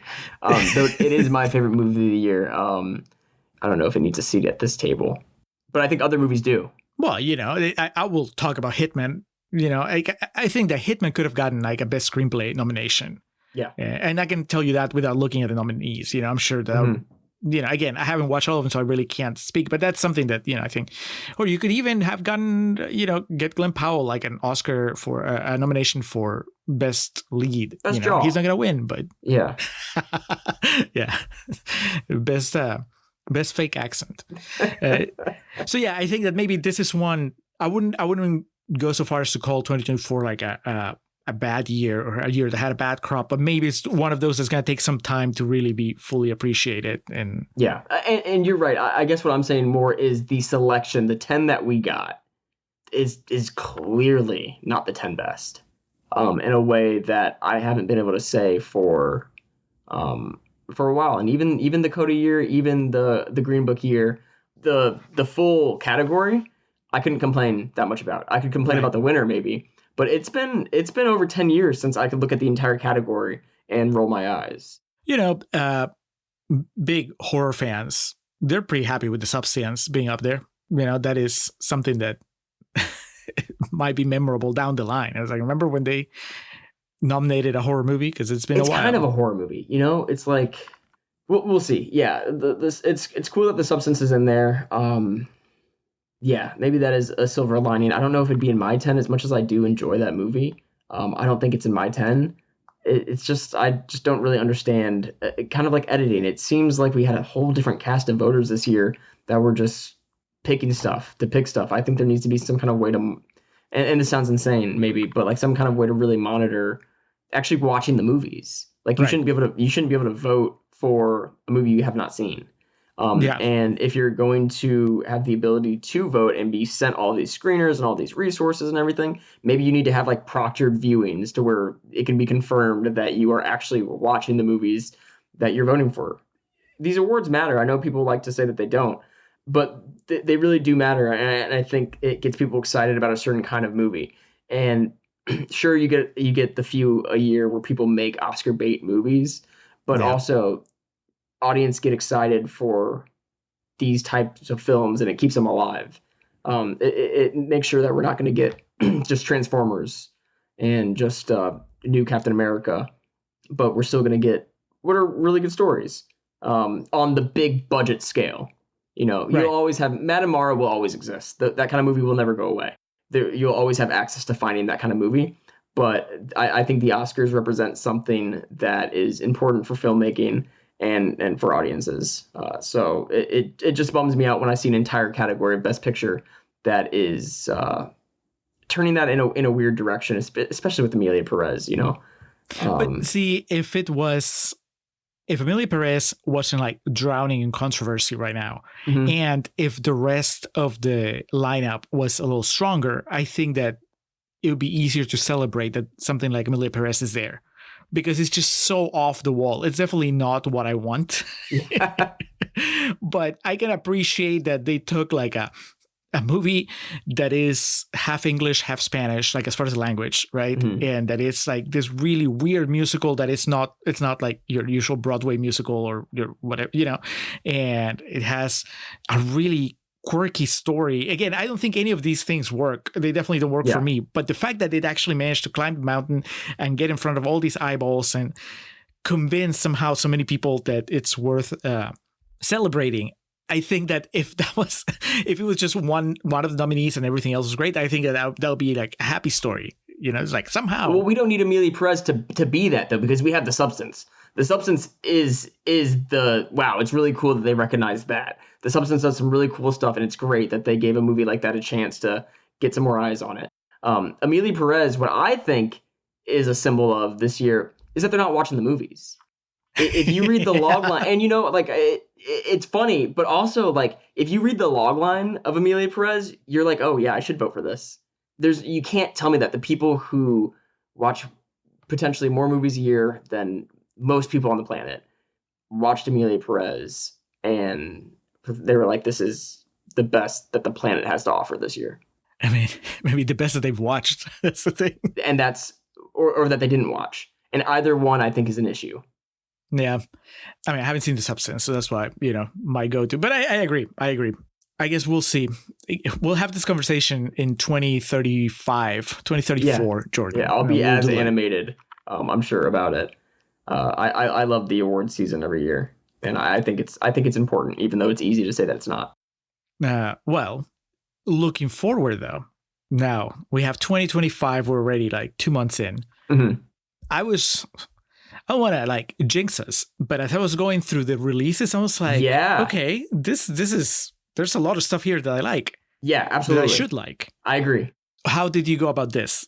How did you pick your 3? You should go first. I think you should do all 3 of yours first. Oh, really? Well, because I can go first, but I think you should. All right. I kind of feel like mine are pretty basic, but then I have others. So, man, I pulled a whole bunch and then I narrowed down to 7. So I'm going to give you the top 3, which are honestly got pretty obvious. And then, but then we'll talk about other stuff. Because like we said, this is very like light on plot and everything else. So I'm going to start with what is probably the most obvious out of all of them. Like anybody that you ask that is somewhat of a cinephile will tell you, oh yeah, Mickey 17 is finally coming out. Nothing was working out, and I wanted to get off of Earth. You're applying to be an expendable? Yeah. You read through the whole application. Once you die, we'll print a new version of your body. Yeah, I should have read through it. Oh, okay. I didn't think that was not obvious. I didn't think you were going to say that. Really? No. I feel like, especially because it's been delayed so many times. Yeah. Everybody's just salivating. It was like, finally, it's coming out. So Bong Joon-ho, look, I am a very basic Bong Joon-ho fan in the sense that I love Parasite, and I thought Okja was okay. Yeah. And I've seen one other movie of his where I was like, it's fine. The Host, Snowpiercer? I've seen The Host, and I've seen Snowpiercer. I love Snowpiercer. I love Parasite. I didn't like The Host, and Mother? I thought Okja was okay. I haven't seen Mother yet. Okay. And he's done Memories of Murder, right? I mean, what are we talking about? Yeah, that's his best movie. I own the Criterion and I haven't watched it yet. I'm supposed to watch it for a video review, so it's great. That's coming up. Yeah, this is great. Like just the pitch, Pattinson, different clones. It's just gonna be a lot of Robert Pattinson, a lot of like the Bong Joon-ho sensibilities. I actually caught the trailer last time I went to the draft house, and I was like, it's finally happening. Yeah. So I'm excited. I know there is the possibility. With delays, there's like 2 ways of looking at it. It keeps getting delayed because they're really working on it. They're like trying to crack it so it's the best it can be.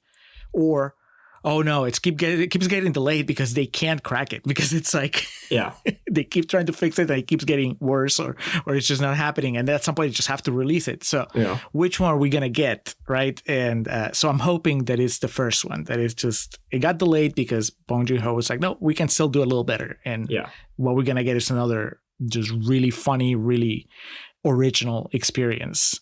Yeah. I'm excited to see it. You're a little more sold on it than I am. I don't want to, I don't want to conjure the ghost of Eddie Past, but I think the trailer shows almost the entire movie. What seems like the entire movie, and it's an okay trailer.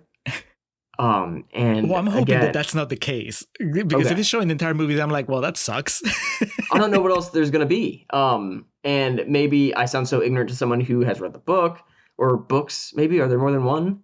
Oh, I didn't know there was an adaptation of something. Yeah, I think the book is Mickey 7, or Mickey 9. I think it's Mickey 7, but I'm pretty sure that's what it's an adaptation of. But I'm unsure if it's a standalone novel or if it's a series. But I just don't, and I'm excited to walk into it kind of with, I don't know what else it can do, because if it does something else, I'll be super jazzed up about it.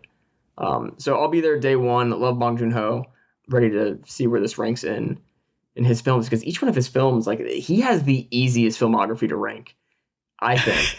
Really? I mean, Parasite and Memories of Murder are kind of 1 and 2. I like Memories of Murder more, but after that, it's very clear what 1, 2, 3, 4, like, it's just the easiest ranking. So I'm excited to see where this fits in. Okay, well, I still need to finish watching all of his movies, but by the time that this comes out, that Mickey 17 comes out, will have watched Memories of Murder. I'm actually they've given you that's why they're delaying it. They're giving you time to catch up. Yeah, they want me to fully appreciate where it fits in the filmography. They said as soon as Julio has seen all of his movies, we'll release Mickey 17. All right. I'm sorry. To the rest of the world, I'm sorry I was lagging.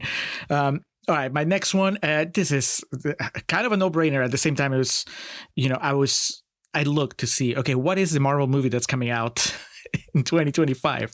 And, well, got a couple. I mean, there's three, right? Captain America just came out, which I was excited about. I mean, I was curious about it, and I had a good time watching it. Yeah.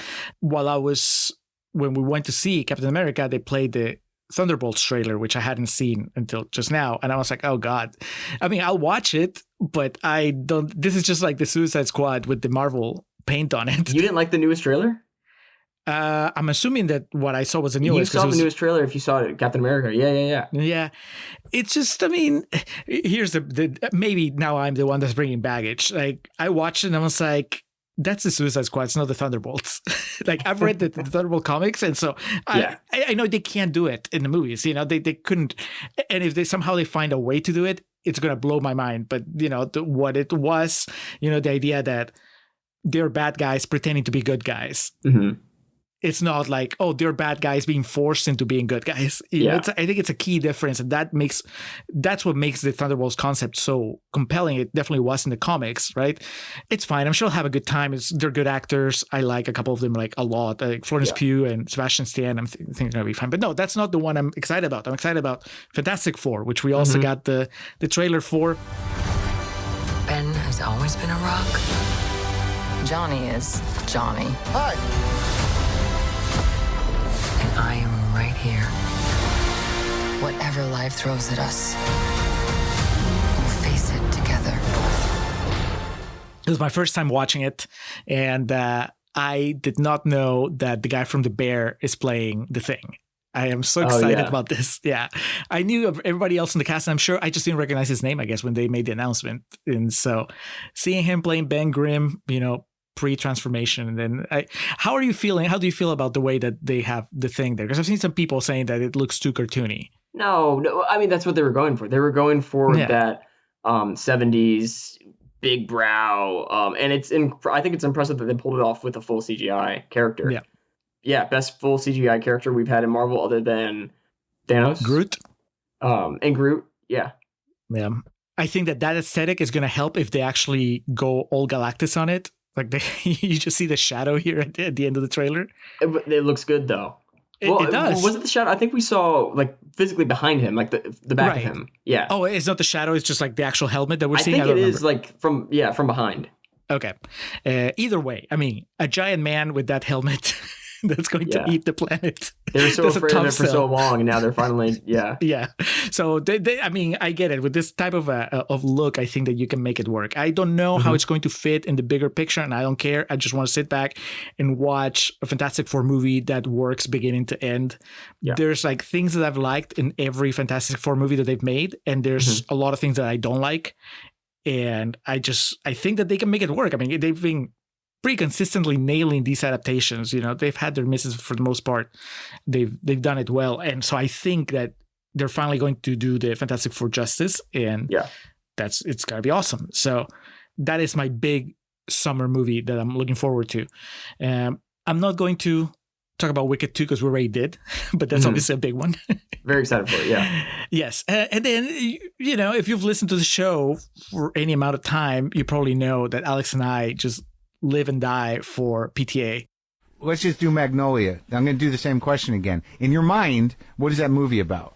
I remember talking to an oncologist on the phone who was essentially telling me that there was no way my dad was going to make it. And one of the first things that popped into my mind was, you're telling me that frogs are falling from the sky. And I just found out that he's having a new movie coming out in 2025. I didn't know. Like, I knew he was making a new movie. I didn't know it was a 2025 release. What is it? It's called One Battle After Another. Oh, it's the one with Leo, right? With Leo, yeah. Yeah. There's not even a synopsis on IMDb. It doesn't look like he's adapting anything. He has the sole writing credit. And yeah, it's DiCaprio. Hang on. Okay. So it's DiCaprio, Regina Hall, and Alana Haim. So he got Alana back from Licorice Pizza. Yeah. Which, I liked her in that movie, so I'm sure she'll be good. The set photos look like it's a crazy movie. Crazy as in like crazy, like Guns Akimbo crazy. I mean, not Guns Akimbo crazy, but like it looks like something I haven't seen from him before, which I'm excited about. I know I've said it before, probably on Patreon, but it's I love his movies with one exception, but I miss like the energy and the kind of like the craziness of his first few movies. Yeah. So stuff like Boogie Nights, Punch Drunk Love, Magnolia, like he was just he just felt like a young filmmaker. And then did he do Hard Eight? He did Hard Eight. Yeah, that was the first one. Yeah, Hard Eight is fun. Yeah, and it's also crazy. Yeah. I mean, I think when compared to the other three, like not as crazy. Yeah. But there's like a turn into like serious filmmaker once he did There Will Be Blood. And that's fine and that's great. And what he's done since has been great. But there was just like, I want like a little more irreverence, more like in your face irreverence, which is what he had before. So if that's what he's doing with this new one, that's great. And if it isn't, that's fine. I mean, I'm going to watch it anyway. But it seems like it is, which is exciting. You know, I didn't like, and I tried it twice, but I didn't like Indecent Vice. Is that it? Inherent Vice. Oh, Inherent Vice. I haven't seen it. Okay. Yeah. I have not seen it and I have not read the book, but I know of both of them existing and totally was just not on my radar for a second. I've been recommended it. People who, like all the people that I know that have seen it, really like it, other than you. It's been a while. I watched it when it came out, didn't like it. I watched it again when it started streaming, didn't like it. Obviously, it's been a while. So maybe, third time's a charm. We usually share tastes, so I'm not running to see it, but I'm sure I'll catch it at some point. Yeah, but he is, PTA is one of those filmmakers that'll be there like day one if possible. Yeah. So yeah, that's going to be, it's coming out in August, I want to say. Okay. Yeah, August 8th, supposedly. So looking forward to that. Yeah. And then just to throw like two other things that I just have to, because they were there.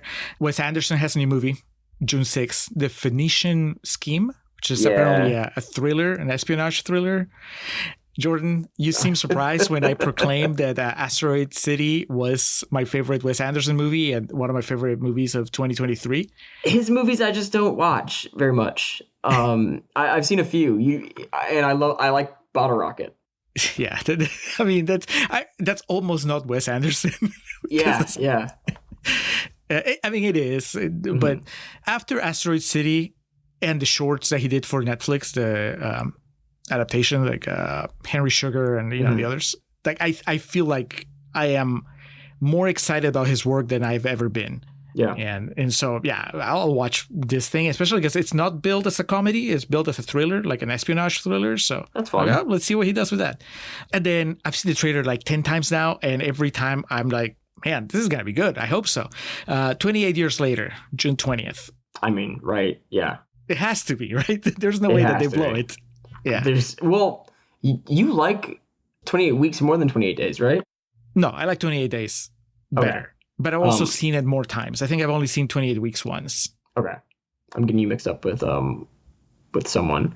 But yeah, I thought Weeks was not great, but this has to be good. Right? It has to be good. We've waited all this time. The crew's back together. It's one of mine too, and it's in the line of what I'm about to talk about. All right, let's have it. Well, so I wanted you to go first because I just want to talk about May through July. It's the summer looks amazing. I'm going to skip over a ton, but we've got Thunderbolts, which I think looks pretty solid. Let's talk facts. The Avengers are not coming. Who will keep the American people safe? Thunderbolts, May 2nd. Next week, May 9th, we get a new Colin Farrell movie with Margot Robbie. It's called A Big, Bold, Beautiful Journey. Dark drama, fantasy romance, which I think sounds fun. Clown in a Cornfield, which is an adaptation of a book, Final Destination Bloodlines, a week later.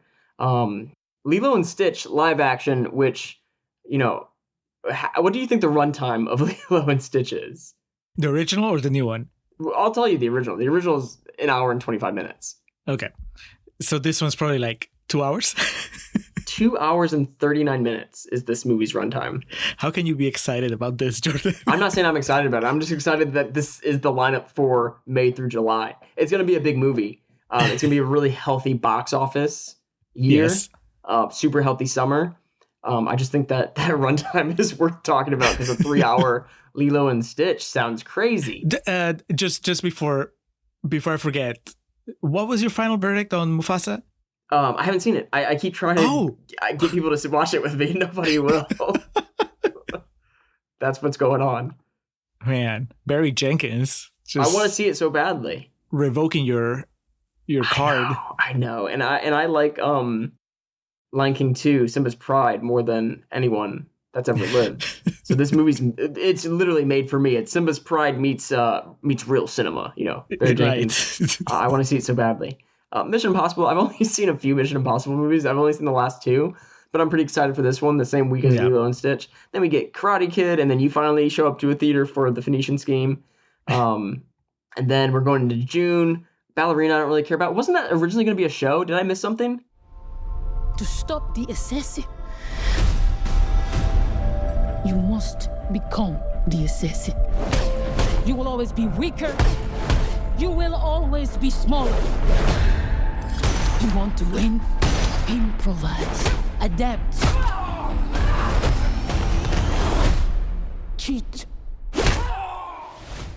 I got it confused with what they were doing with the Bond character. I think it's because it's the same actress, right? Yes. Is she double dipping? Is she in the John Wick franchise and James Bond?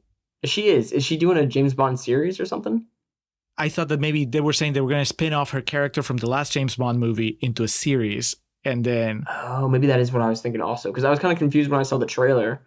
I was like, oh, did they change this from a show to a movie? Either way, we get something that takes place in the John Wick universe, which I kind of have an issue with because I'm so tired of prequels. But that's June. How to Train Your Dragon. I've never seen the animated one, so now I can watch this one. Wow. The next week, 28 years later, Elio, the Pixar movie. F1, which we haven't seen a ton about, but I think in the next few months we're going to start seeing stuff. It's the Brad Pitt F1 movie. Okay. Javier Bardem's in it. Gary Condon. Mithrigan 2.0. The first one's fun. If you don't have you seen the first one, Megan? No. Oh no. I've heard about it. It's like Chucky, but the next level, right? Like the next level in quality, or like evolution, I guess. Is like maybe yeah maybe. She's Siri, right? But evil Siri. Yeah, Siri had a more body. or less. And there's been a lot of different versions of that, and Megan's the most, I think, narratively and critically successful. Jurassic World Rebirth, which I think looks really good. Dr. Henry Loomis, this is Zora Bennett, our mission specialist. Sorry, what mission? This would be a medical breakthrough that could save countless lives. It comes from the largest dinosaurs on the planet. Oh my God. Fortunately for us, all these species exist in one isolated place. Can you be ready tomorrow? I can guarantee your safety. I mean, more or less. More or less? Where do you stand on the previous world entries? All bad. I don't like any of them. All of them? None of them. Wow. And this seems like it's going back to dinosaurs are animals instead of toys that have good ones and bad ones, which is why I'm excited for it. So we just got to the first week of July with Jurassic World. And then apparently Kendrick Lamar is in a movie that comes out a day later that Trey Parker and Matt Stone are doing. I saw that. It just said Untitled Trey Parker project. Yeah, no idea what that's going to be, but I'll watch whatever it is. Yes. And then we have what I was surprised you didn't mention the next week in July 11th, Superman. Crypto. Home. Take me home.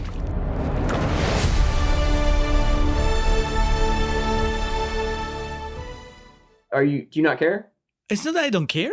It's that I am not super excited. Like I can see how there are people that are really into this, and I am not one of them. I'm just watching it from afar. I'm like, I'm sure it's gonna be fine, but I think I don't know. I don't know because I like Superman as a character and like other Superman movies, but I think it maybe the Batman kind of put a hard stop on my interest for like DC movies for a while. Been burned too many times. I just felt like we And I believe this movie was going to be better than The Batman. But with The Batman, it was like 3 hours of a lot of stuff that, yeah, it was kind of done a little differently. But for the most part, I just knew everything that was there. I wasn't getting anything out of it. Yeah. And I didn't even make the effort to go to the theater for that. I watched it, on Max when I think it was also one of those where it was just like, here, watch it right away. I almost feel like it would be a disservice to the movie that James Gunn is making if I just go watch it. I'm just like, I want to see what you're doing, you know? So I kind of want people to maybe do what you did for Dune 2 at the beginning of this recording, where you're like, this is why you need to watch it. I want somebody to watch it and tell me. Yeah. I mean, I think it's cool that they're bringing crypto, but that looks cool. And the bar is so low. I know. And I am intrigued by the fact that there's so many small DC characters announced. And I don't know if that's just like kind of misdirection or if he's really telling a story about where Superman fits in a world that's full of superheroes already or super beings. I don't know. I mean, I'm happy to wait and find out. I'll probably watch it in theaters because, if I have the time, but it's not going to be a priority the way that others are. Gotcha. It's not Fantastic Four. Like Fantastic Four, I need to go see it. Yeah, which is 2 weeks after July. And then in between that, we got I Know What You Did Last Summer, which was like one of my favorite horror movies as a kid. So I'm really excited. Both of them? Both of them. I like the sequel where they're all on that, like, it's like a resort or something and they get like stormed in. I would watch that right now if somebody had the DVD in front of me. It was like, hey, you want to watch this? And then fast forward to December. I don't know. Maybe I'm naive. Maybe I'm stupid for thinking this is coming out this year. Avatar 3, Fire and Ash. I saw that. I mean, I saw it on the list. I was like, really? Already? I don't know why I thought that it was going to take longer. I also did. I don't... does this happen every year to where they just put in December new Avatar movie? I don't know. Did you like the second one more than the first one? About the same as the first one? I'm going to lose all credibility if I had any at all here. I love the second one. I think the second one is criminally underrated. One of the best theater experiences I've ever had. Everybody loves it. No, people don't like that movie. Tell me where they are, because I feel pretty by myself. But I don't hate it. People don't like Avatar 1 or 2. They think exactly what I just said. It's a fun theater experience, but like it doesn't really offer anything new. I've seen Pocahontas. That's what people say. I've seen Dances with Wolves. That's what people say. Avatar 2, you know what? Let's talk about Rotten Tomatoes one time since that is what this show is supposed to be.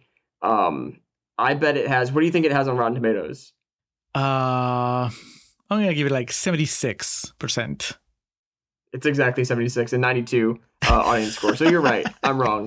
You're the pro. This is what you do. But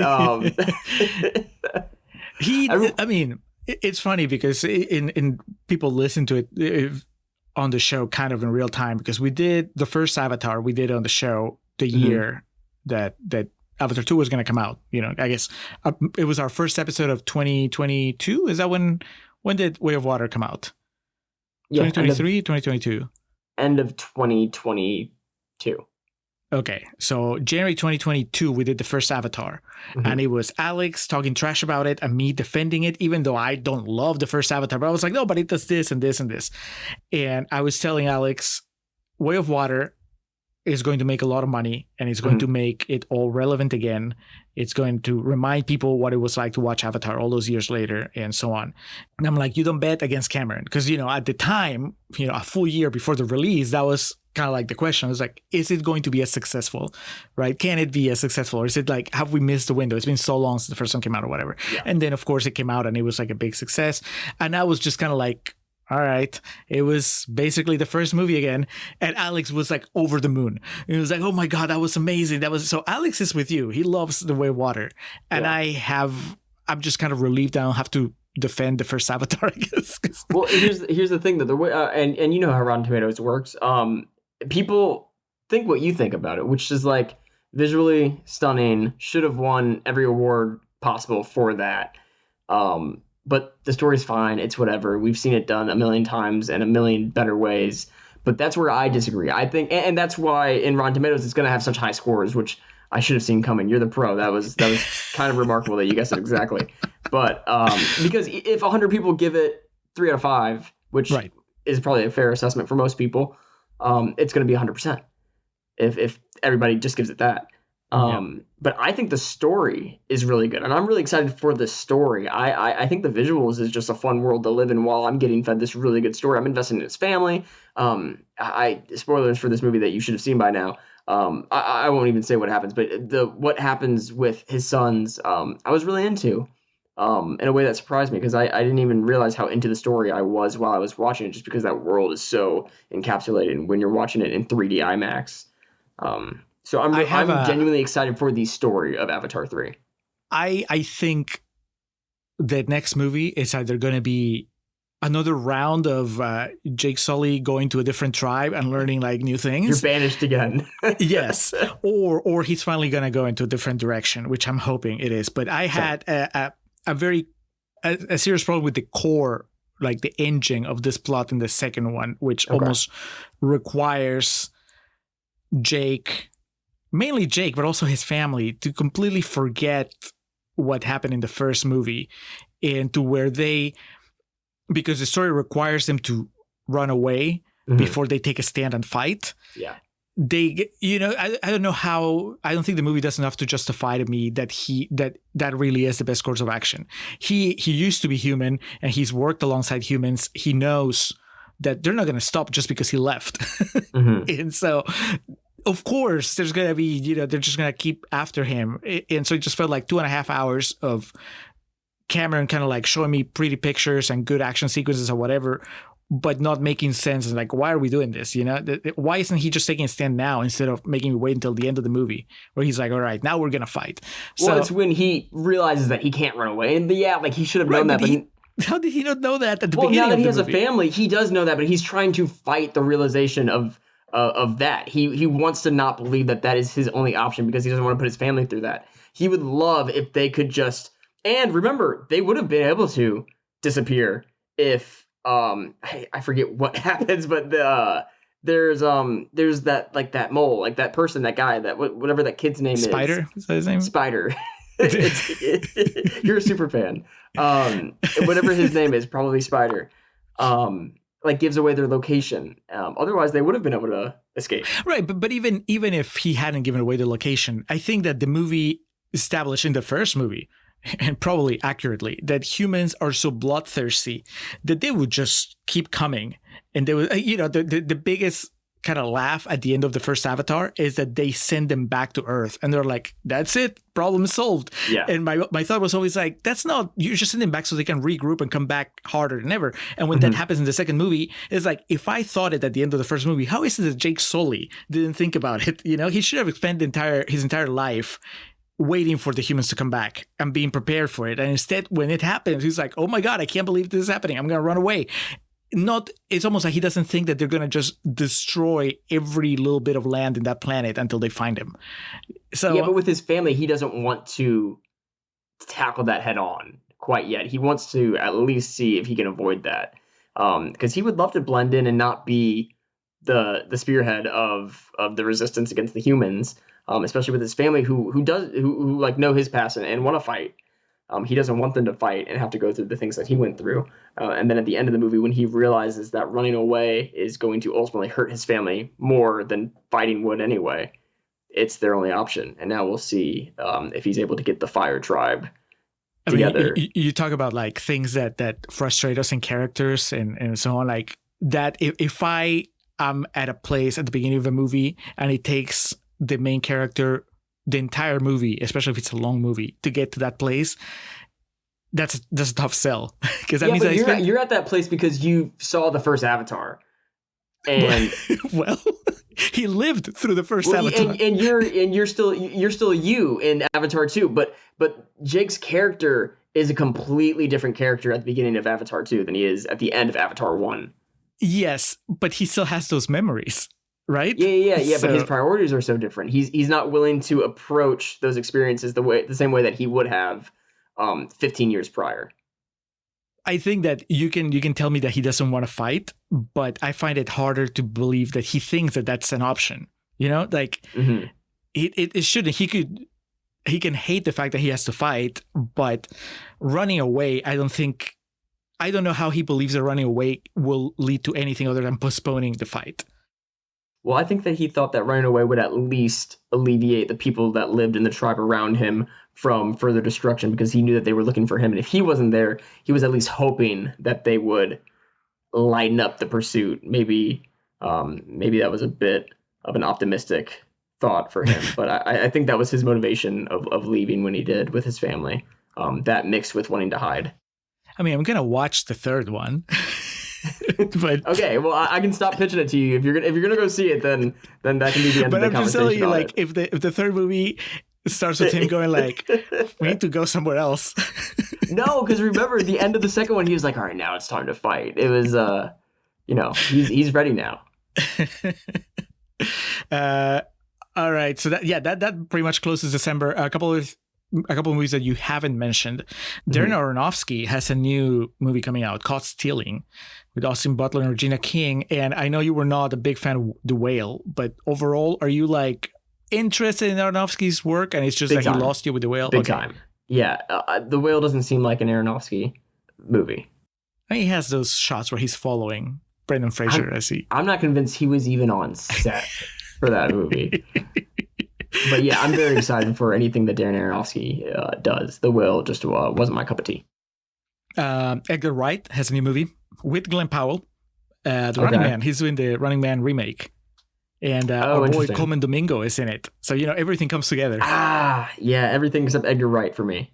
Really? Not a fan? Yeah. Nah, not usually. Like, none of his stuff? Not even like the early ones before he sold out?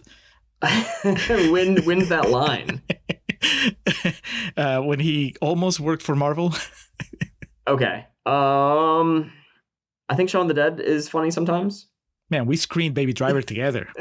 Yeah, I don't like Baby Driver. I think it's uninteresting. Whatever happened to that Kevin Spacey guy? I don't know. He faded.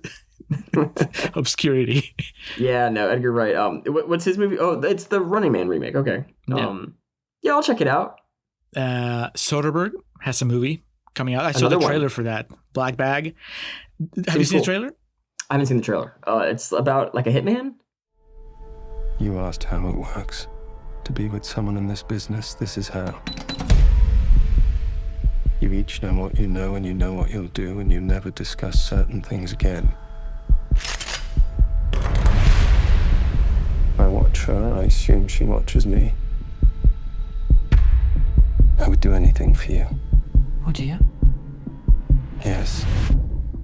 No, so it's dude, it honestly looks like a serious version of Mr. and Mrs. Smith with Fassbender and Cate Blanchett playing the married couple. They're both spies, and what I gather from the trailer is that Fassbender gets the assignment to either spy on her or take her out or something. I was like, well, but it's not played for laughs. Like it's like a serious Steven Soderbergh movie. Is it contemporary? It looks like it. Yeah. Has he seen Allied? It's a great movie. I like Allied. Yeah. Yeah. But that's like Casablanca times, right? Isn't that like in the... It's like World War II, right? Yeah. But still, I mean, it sounds very similar. Is he filming this one with like a Rubik's Cube or something? Probably. It's a webcam. It's all Polaroids, and then he just animates. Yeah. He's a hand that just puts down different frames of Polaroid shots. I'll check it out. Anything he does, I'll watch it. Have you seen Presence? No, is that Soderbergh? Yeah, so this is interesting that he has a movie coming out because he had a movie come out last month. Yeah. He's just so like, oh, dude, just put on Netflix and suddenly like, hey, here's the new Soderbergh movie. Yeah, you should watch Presence. It's not great, but it does something really cool that I think you would be into. All right. Going on the list. And then two more. I just heard about this literally like 2 days ago. Somebody kind of like dropped it. Like, did you know that Robert De Niro is in a movie where he plays two different people? Yeah, and they like both just look like Robert De Niro, and it's kind of it's like unclear in the trailer if it's different people kind of for a second. You're going down a very dangerous road. And we ain't been down dangerous roads before. But that's the risk you take. Me, I take that but you're risk. not where I am. I give to charities, I pay my taxes. Let's remember something. I put you where you are today. It's because of me. Mr. Good Citizen, you want to be like them? Come on, you ain't like them. I mean, apparently, it's two different mob bosses. Yeah. It's they aren't related. Right. Yeah. So I don't know what the justification is. If it's just like a trick of, you're not supposed to think about it, or. Hey, I don't know. It feels like kind of. It's not this, but you know what I think Sinner's deal was? The new Coogler movie coming out with Michael B. Jordan? Yes. Yeah. I think that was originally supposed to be Michael B. Jordan and Jonathan Majors. Oh, and in the production, they lost Majors and they just decided to have it be twins instead. Michael B. Jordan's like, sure, I can do it. Yeah, the trailer the trailer seems like that was the original intention, and that's a bit of speculation, but I just thought it was fun to say. Someday when they do the full history of the Jonathan Majors debacle, I'm sure there'll be a chapter devoted to Sinners. Yes. Well, that movie is called The Altonites, directed by Barry Levinson, and written by Nicholas Pileggi, the Goodfellas guy. Oh, interesting. So, yeah, overall, De Niro gimmick aside, it's a movie that I would go watch either way. The trailer looks interesting. I haven't seen the trailer yet. I was really confused by it's confused. The trailer's confusing. Man, that doesn't bode well for the movie because hopefully you can tell the two De Niros apart. Yeah. And then I didn't know that this was happening, Jordan, but as I was going through the list, and I was like, I guess I'll watch it. It's a Netflix release, directed by the Russo brothers, written by Marcus and McFeely. So it's basically the Avengers team coming together for The Electric State. The Bot Rebellion was ugly. They don't eat. They don't sleep. They don't blink. I blink. When the robots deviated from their assigned task, we banished them to the Electric State. It's an adaptation of a graphic novel with Chris Pratt, right? And Millie Bobby Brown. I love their Avengers stuff, and I even liked the Gray Man, which was not McFeely and Marcus, but because it's the four of them, I'll watch it. I'll give it a shot, especially because it's gonna be on Netflix, so I don't have to leave my house to watch it. And I'm hoping that it gives me something else to appreciate about them, instead of having to kind of ignore whenever one of them gets online and says really dumb shit. Because that's really now when the Russo brothers come up now, it's like, oh, well, did you see what they said? I was like, no, I'd watched their movies. Yeah. So, have you seen the trailer for this one? No, but it's coming out soon. It's March 14th. So we're less than a month away. Yeah, I don't know if it could look any less. I'll watch it also. And I was excited when I saw it because, on paper, when I knew everything that I was pretty excited for it. Other than I don't really care about Chris Pratt, but I was excited to check it out. And then I saw the trailer, and couldn't be less inspired to watch it. Though I'm still going to. Yeah, it just looks very uninteresting. Did you like The Gray Man? I haven't seen it. Okay. But for years I've heard your praise of it, and I need to watch it. That makes it sound like I think it's a fun movie. It's an action movie. It's all you ever talk about. Yeah, I know. It's where was the Oscar? What was nominated that year? Because it really probably took Coda. it from Chris Evans. Yeah, actually. Yeah. All right. Well, that was a lot of 2025 stuff. I think it's potentially, even if half those movies stick the landing, that's good. Oh now, how many of those are going to get nominations? Who knows? What will the Oscars probably look? Not a lot of what we just talked about. Yeah. I mean, PTA hasn't really gotten a whole lot of love from the Academy. Same for Wes Anderson. Brendan Fraser did get an Oscar for that Aronofsky movie, but overall, I don't think that The Whale got as much praises. Yeah, and the genres that all these typical prestige directors are choosing this year don't really seem like something that would align with it. It seems more commercial than what is historically picked, but it'd be fun. I mean, if all of these do make it, it'd be a really fun year. If they're all really good and we have this diverse of a lineup of genre, it'd be pretty cool. Yeah. Otherwise, they're just setting it up for Cameron to just sweep with Avatar 3. Hey, I'll be happy with that too. I would love if that was the best movie of the year. All right. We have arrived to the end of this bonus episode. Listeners, thank you for checking this out. This is for those of you who are patrons, this is basically, it was just like an extended after hours with Jordan. Those of you who are not patrons, this is kind of like a taste of what goes on the Patreon channel where we just kind of like chill and talk about stuff.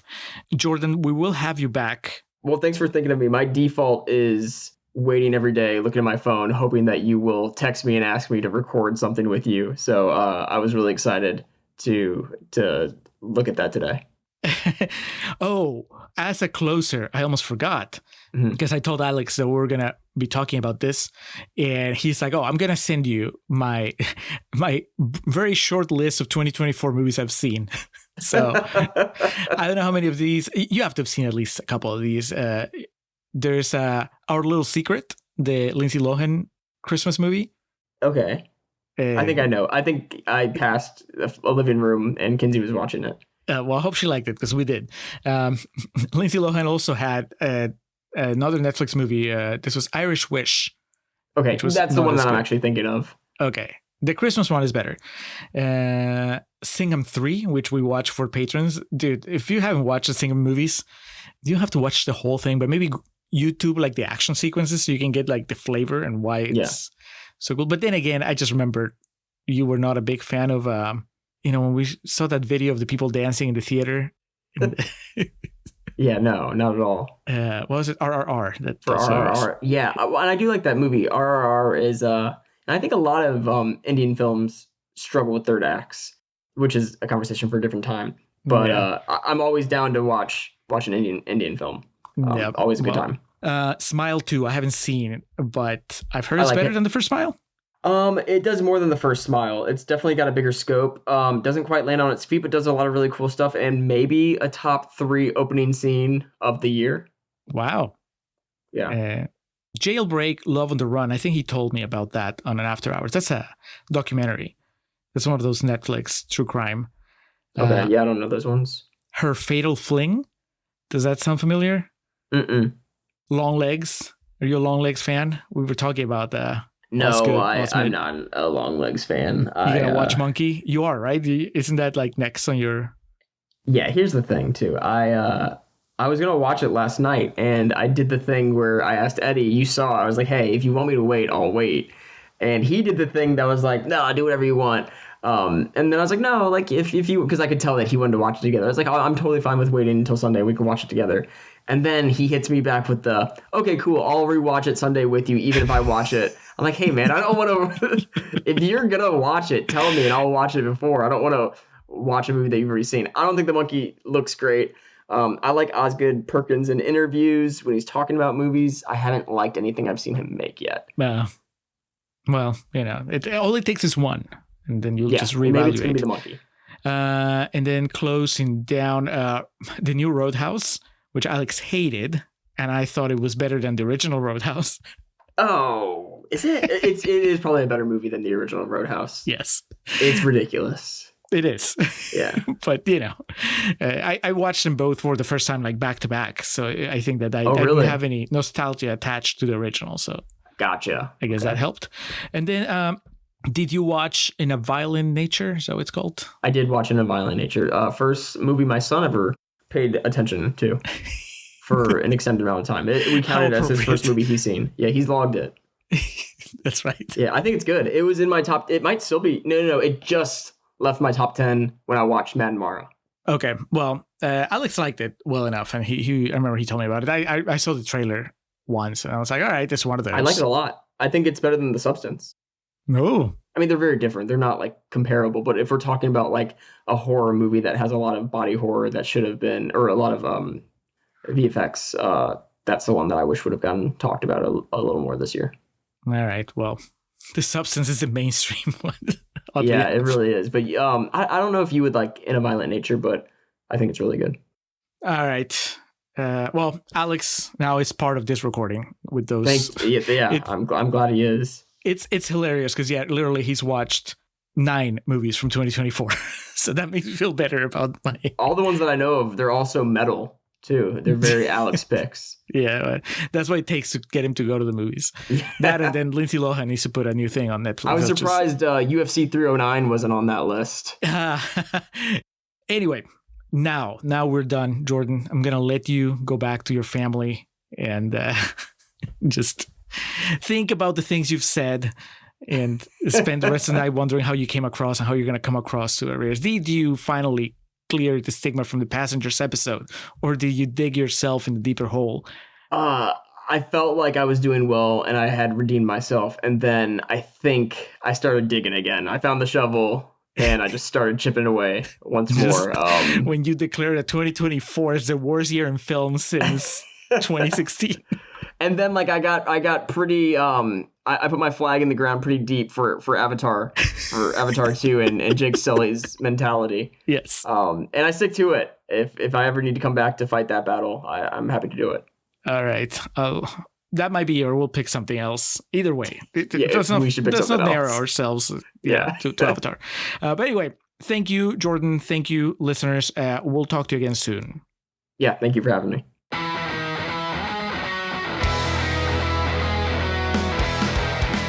Welcome to our end credits. Or as we usually call them, our perennial plugs. We start off by giving thanks to the Festive Years who provide our opening and closing tracks. They kick us off with Last Stand and take us home with Summer of 99.